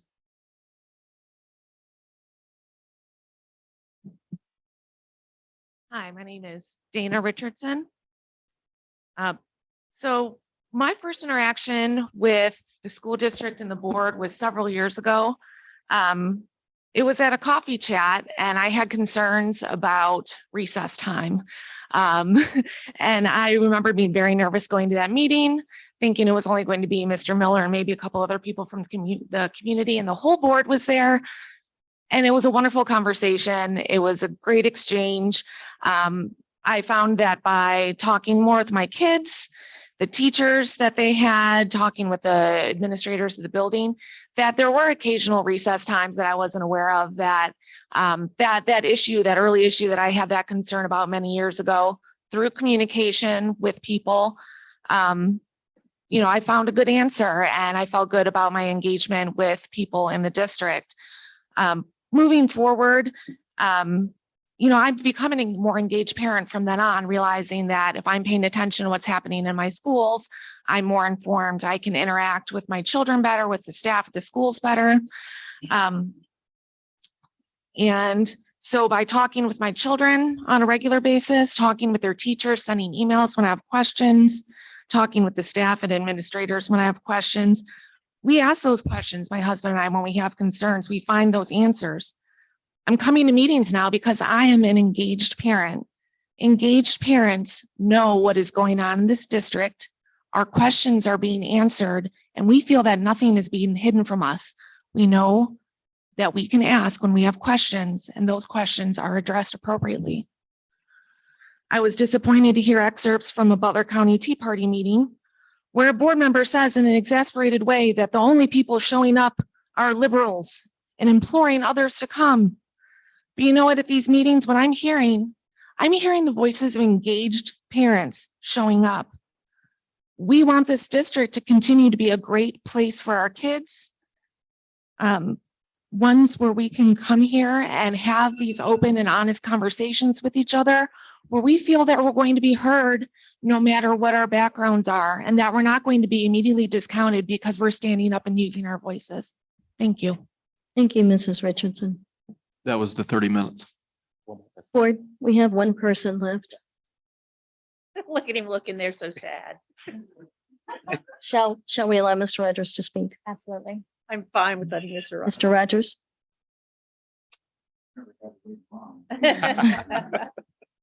I'm here because I'm T.C. Rogers, and I'm a resident for the last 34 years in the school system. I saw a quote this afternoon about elected officials are allowed unfettered visitation in any of the buildings.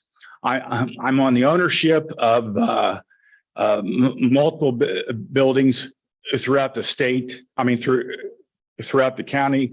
I'm on the title of over 300 vehicles, but I would not ever use one of those or visit an office without calling the supervisor. And I believe that our job as your board, as commissioners, as township trustees, mayors, I believe that our basic job is a manager, and you can't manage unforeseen circumstances if you don't have a structured visitation policies. So I've heard this has been in the news, and I just say that myself, a lot of other elected officials, a lot of volunteers, a lot of residents have done a lot of work to make Butler County the envy of the state. And so let's get this solved and get this fixed quickly. Thank you. Thank you, Mr. Rogers. Thank you, everyone, for your feedback and comments. Mr. Miller, you've noted. Yep, I got it. All right. Board, we will move to new business. There is a proposal to revise board policy in recognition of the inherent physical differences between boys and girls, males and females, as defined by their chromosomal male XY, female XX, and anatomical distinctions that represent overt advantages for males over females regarding physical strength, speed, and endurance. The motion moves that organized competitive sports for girls will remain exclusive to girls. Boys, as defined in this policy, may not compete in any organized athletic competition that is or was designated or designed for girls. The proposed policy is not meant to interfere with co-ed intramural sports or casual athletic events or any other sporting events traditionally or specifically designed as co-ed. It is designed as a safeguard against girls' sports being rendered obsolescent. Is there a motion for this proposal? So moved. I have a first. Is there a second? Seconded for discussion. Thank you, Mr. Adi. Would you like to start the discussion? Yes. It is a common sense that there should be fair advantage to every kid in every school. We all know that boys and girls do not have the same strength by nature, and their God-given strength is not the same. At this point, there's currently, that is why I support that a transgender male should not play female sport. However, currently there's a bill in the House, HB 61, somebody spoke earlier before, and the name of the bill is Safe Women's Sport Act, which was passed, it has passed second reading and was sent to Senate. I remember one of the meetings, whether the meeting in June, we brought this up and we agreed that we should hold on until this bill passes or fails. At that point, Lakota as a school district can make a decision on bringing up the policy to handle that. I remember asking the superintendent at that time if we have any current situation right now that we need to address it right now. I think I remember the answer you gave, but you can still no. And I also want to know in the recent past, how many have we had in Lakota School District? None that I'm aware of. None. Okay. So why are we in a hurry to get this done when there's a bill already in the House? I strongly believe that it's going to be like duplication of effort if we start to work on a policy regarding this right now. We don't have any pending case. We don't have any in the recent past. There's a bill right now that soon, maybe this fall, is going to come out. We're going to know whether pass or fail. So to me, I don't think it's time for us to address this now. It's not an emergency situation. Thank you. Thank you, Mr. Adi. Mrs. Bodie. You are right that there are bills and legislation that are awaiting to be passed. However, are we sure that they're going to be voted on and discussed in the fall? And in the meantime, there's a big push for transgender females to compete in girls' athletic sports. And without this bill, without this policy, I'm concerned that we are leaving our girls' competitive sports vulnerable for transgender females to compete. And then I also want to say that to those parents who have reached out to me since my pictures have gone viral, I will say that I agree that gay pride is sexual on its face and has no place being put on display and celebrated in the halls of our schools. Mrs. Bodie, that is not relevant to the topic currently up, so you'll have a chance in closing comments if you would like to discuss that. Can we stick to the motion on the floor that you've proposed? Absolutely, and it's talking about exactly what I said, so. Is that all, Mrs. Bodie? Absolutely, yes, that's it. Okay. Thank you. Mrs. Casper, Mrs. Schaefer. Go ahead. Again, as has been stated, the Ohio High School Athletic Association has had clear practices in place regarding how our transgender students should be treated in the arena of athletics. And I am comfortable continuing to follow their policy as well as the state laws. Yes, I am too, based also on the fact that we don't have any currently students competing in those sports. And I'd also like to know from Mrs. Bodie, where's the push coming from? Who's pushing these students these transgender students to take over female athletics? I'm asking a legitimate question. You said there's a push. Where's the push coming from? Have you not watched the news? Yes, I have watched the news all the time, but Do I've you not seen watch anything. CNN, please, because it's on the news. Okay. That's all I have. Lakota School District. Mostly Commission. we're on the news, so it's hard to find. Mr. D, you'd like to comment? Yes. The question is in Lakota School District, because I think the time we're spending time on things that I think is putting us on the news on a negative way, and it's affecting our school district. That is my concern. Call the question. I have not finished. Yeah, she won't let you finish. Don't let you When there is Call the a question, Mr. D. finish. call for We have question. to vote. Yeah, that's fine.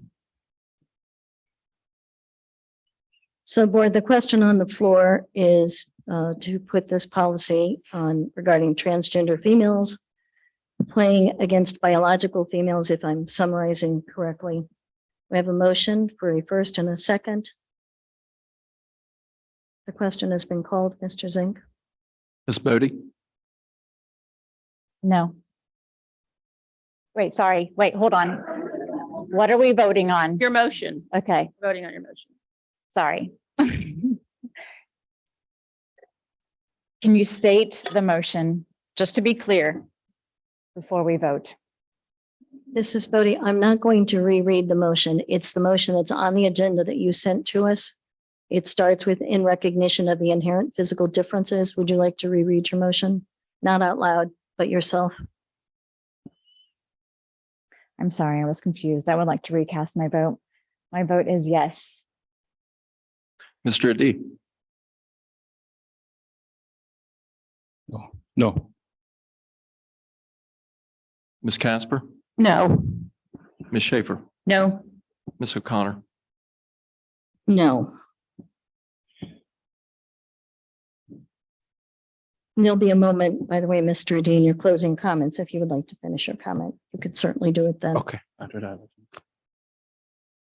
Board, there is a resolution which we may be familiar with regarding COVID policies, which has been presented to the board. This is item B under new business. We are not going to reread this resolution. I have gone through the resolution from previous iterations, and if the board is interested, I have the changes that have been made. They are not significant changes, but you are certainly welcome to look at them.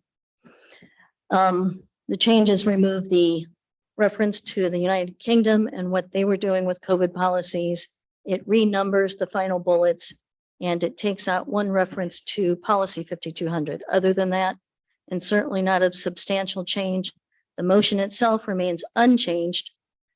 Mrs. Bodie would like us to return to the safety and health protocols of March 2020, and also terminate policy 8450.01, which was voted on by the board on March 28th, I believe.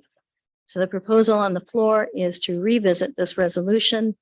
Is there a motion? So moved. Is there a second? Second there for discussion. Board, I have a motion and a second. The floor is open for discussion. I would like to make a motion to postpone this resolution indefinitely. Is there a second to the motion to postpone indefinitely? I'll second that. I have a motion to postpone indefinitely, and I have a second. Mr. Zink? Ms. Schaefer? Yes. Ms. Casper? Yes. Ms. Bodie? Yes. Oh, Ms. Bodie. Miss Bodie? Oh, sorry. Did I go out of order? I thought you said Bodie. Sorry. Ms. Bodie? No. Mr. D? Yes. Ms. O'Connor? Yes. Thank you, board. We will move to closing comments. Mrs. Bodie, I'll start with you.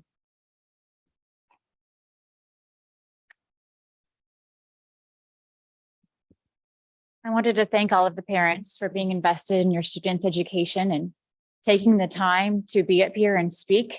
and to be engaged. It is a small percentage of our 17,000 students. And so although you are engaged and you know the answers to what is in the classroom, majority of the community elected us to do this job. And that is what I'm trying to do. I would like to say that Ibram Kendi X, a proponent of critical race theory, stated in his book that CRT is an attack on Western civilization. I also wanted to state that Linda and Isaac, when they say we are working on things, they represent themselves and are not communicating with me what they are working on. Also, we can't make up things as we go along to support our lifestyles. So according to the birth certificate, you are a male or a female when you are born.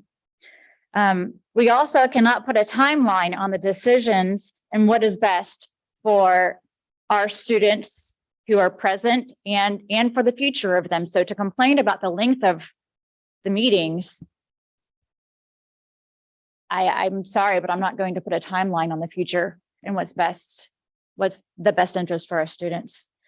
And again, I will say that when the board president speaks for the board today, she represented herself because again, the things that were discussed were not voted on as a board.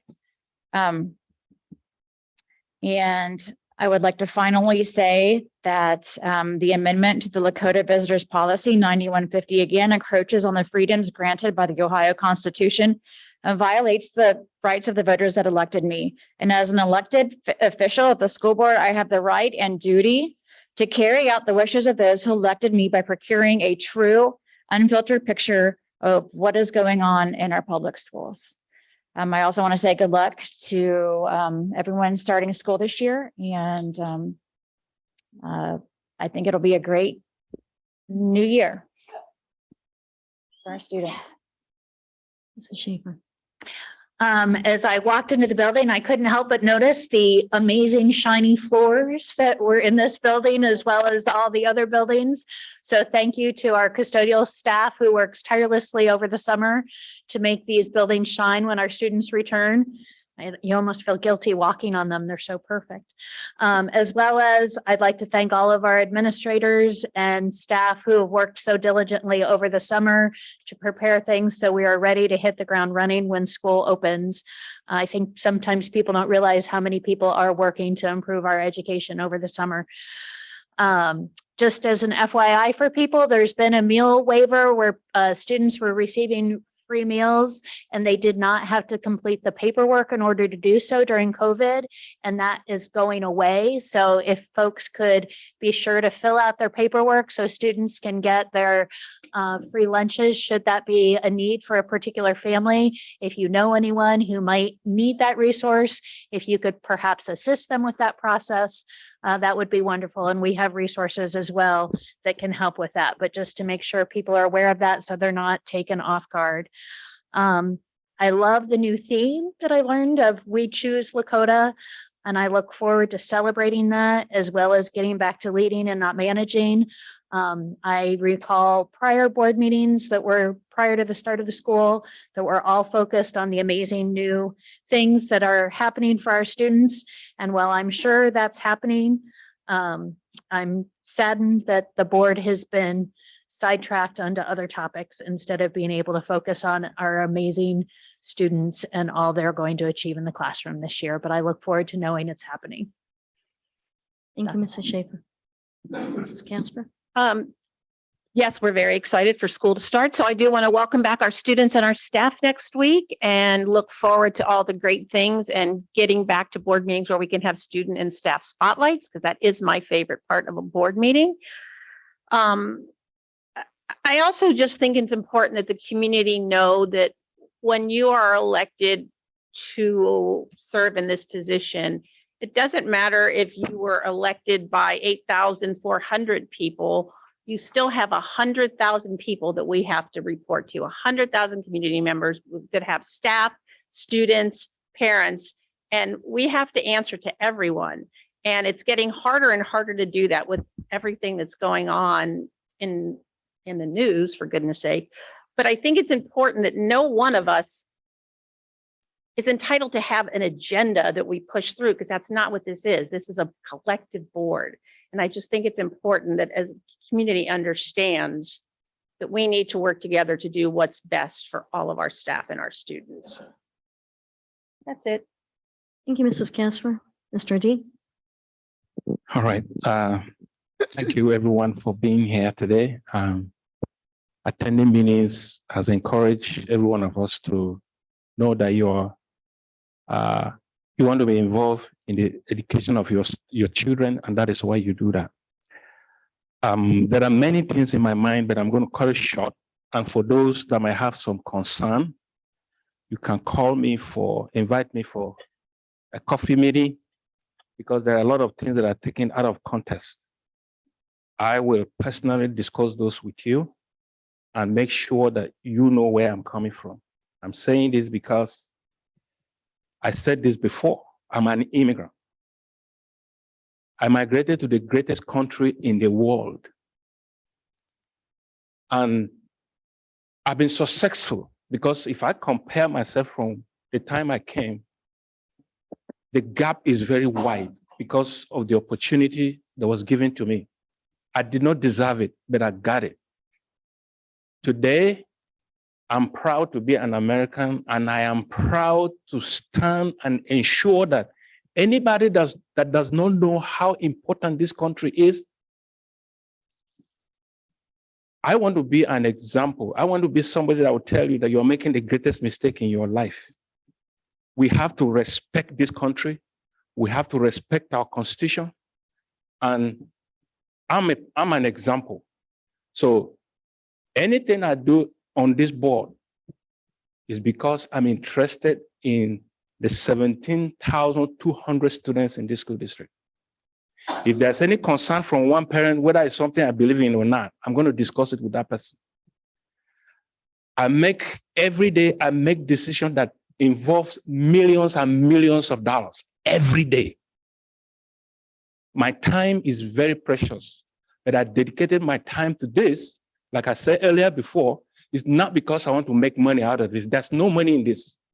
And it's taking too much of my time. But I promise to do it because I want one day one child will say, there was this guy, speaks with accent, that helped me be who I am today. So, and this is why I do what I do. And I do with passion, and I do without regret. I'm never going to be on the news. I've had a lot of invitations from the media for interviews. I refuse to grant them interviews. I don't like us being on the news on negative issues all the time. Instead of us to focus on our students and push this school district to be what it used to be. Before I came here, every day I see things on the news that I didn't want to see. That's not what I stand for. And if you have any question for me, you want to talk with me, I will create time and we will talk about it. My voice was out there. That was me. But it's out of context. If you want to still meet with me on that, I can discuss that with you. So this is what I will say. I am going to be standing and fighting hard for this school district. I'm not going to be a politician. I'm not interested in politics.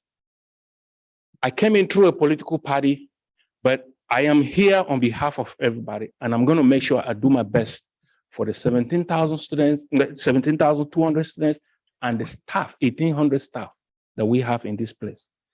So anybody that have anything to talk with me about, to discuss with me, I am available. However, anything that would destroy this United States of America, the dream the founding fathers had, I'm going to be one of those that will stand against it without regret. Thank you. Thank you, Mr. Adi. Mr. Zink. I just want to take a moment to thank all the staff that have not left for the year and welcome the staff back that are coming back this week. We all look forward to seeing everybody back. I want to thank our Welcome Center team. They have worked tirelessly to enroll as many kids as possible, as quickly as possible. So thank you, everybody. Also on the agenda tonight, we have the new assistant treasurer. I want to welcome Darian Oskley to his new position. I believe he's watching online. I gave him the night away from my old station back there. And also we have filling his position, Hannah Songer. She comes to us from Northeastern Schools in Clark County as the assistant there, and auditor state's background as well as the CPA. So very good addition to our team. So looking forward to that. Welcome everybody back. It just, it seems like when everybody comes back, it's kind of our cue to slow down a little bit. So we're always excited for that. You know, it's funny, people say so often, don't you guys take all the summer off? No. Yeah, my term I always say is when the students are not in the treasurer's office, we're typically the most busy. Christmas break, summer break, that's when we're really going hard. So. When I was 4 years old, before school started, I would get butterflies. As a 50-year-old man, I still get butterflies. I'm excited for the brand new school year. I'm excited to have our kids back. Things run smoother when our kids are here, and we are focused on creating opportunities and creating hope for what they do every single day.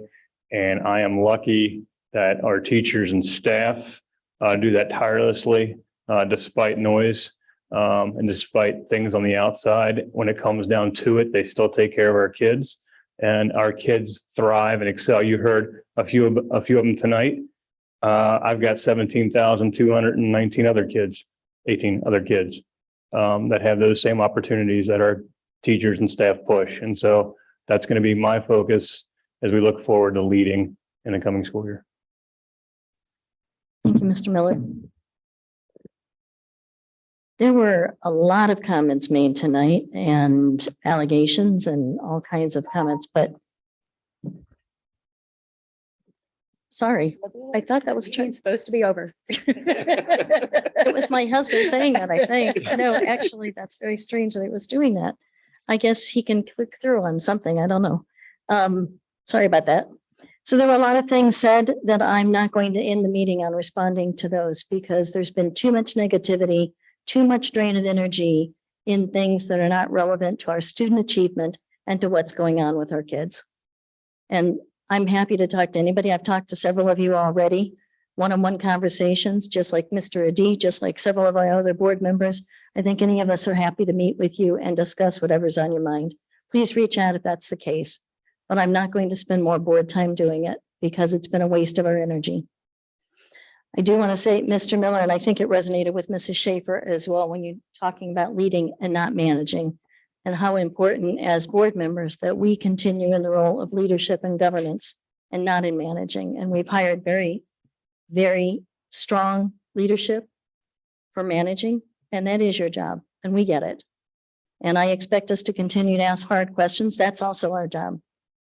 And expect you to help us find those answers together and do what's best for our kids. But we need to keep in mind that that's leading is what we need to be doing. I had the opportunity, I think I mentioned before I went, to go to the John Glenn Leadership Academy in July. And I will tell you tonight was bringing home many of those lessons and things that we talked about there. So this group was evenly split between Republicans and Democrats, and we talked about really relevant social issues, issues in government, issues in political differences. And how do you come together in a collaborative way for your community, and how do you work through those things? So walked away with some tremendous information and I think some growth and insight that I'm really appreciating, particularly tonight. So thankful for that opportunity. So excited about the fact that we were awarded the grants for security, $50,000 per building. Well, I thank you to Chris for the work on that. And I believe that Lakota and Mason received the two largest grants. I know you don't like the, he does not like the M word, but they're still students in our state, so we do care about them. And that's terrific. We were able to do that. Matt, just pretend. Cincinnati Public got a big chunk. Cincinnati Public as well. We also talked when Chris was here about our relationship with our law enforcement on both sides of the district, the sheriff's office and our Westchester Police, and the SROs that we have, and continue to be thankful. We've talked a lot about security tonight. There are many things we can't talk about, but I know that every one of us is appreciative for those officers and for their work in our buildings and for the relationships that they build with our students. And Sheriff Hale is with us tonight. He's one of our regulars, and we really appreciate you being here for our board meetings. Thank you. Promote him to sheriff. We are so not going there tonight, Kelly. Yeah. Kelly was trying to promote you to sheriff, but I don't, I thought you said sheriff. That's why I said that. You said sheriff. deputy sheriff. I'm like, Please don't tell Sheriff Jones I said that. tell Sheriff Jones, Mrs. O'Connor. Yeah. So Yeah. record. Perfect. I'll hear about it. Wishing everybody an incredible start to the school year. Our families, we know how hectic it gets, and we really appreciate it. Our teachers are already preparing for the year and appreciate that extra time that they all put in getting ready for it. Our cafeterias, our shiny floors, our custodians are doing all of that work, our building administrators. Just so thankful for all those pieces and parts that have to come together to make the year work for our students. And finally, community, thank you. Thank you for the good, the bad, the ugly that we hear at the microphone, because we appreciate your input. So thank you for that and for coming out. Most of all, thank you for engaging and caring. On that, I'll take a motion to adjourn. So move. Well, Everybody, I want to go I home. think Mr. Zink will just say everybody on that one. Julie and Isaac. I'm going to accept Mr. D as first and Mrs. Schaefer as second. And the rest of us will say hallelujah. Mr. Adi, Yes. Here. Ms. Schaefer, Yes. Yes. Ms. Bodie, Yes. Ms. Casper, Yes. and Ms. O'Connor. Yes. Thank you. We are adjourned.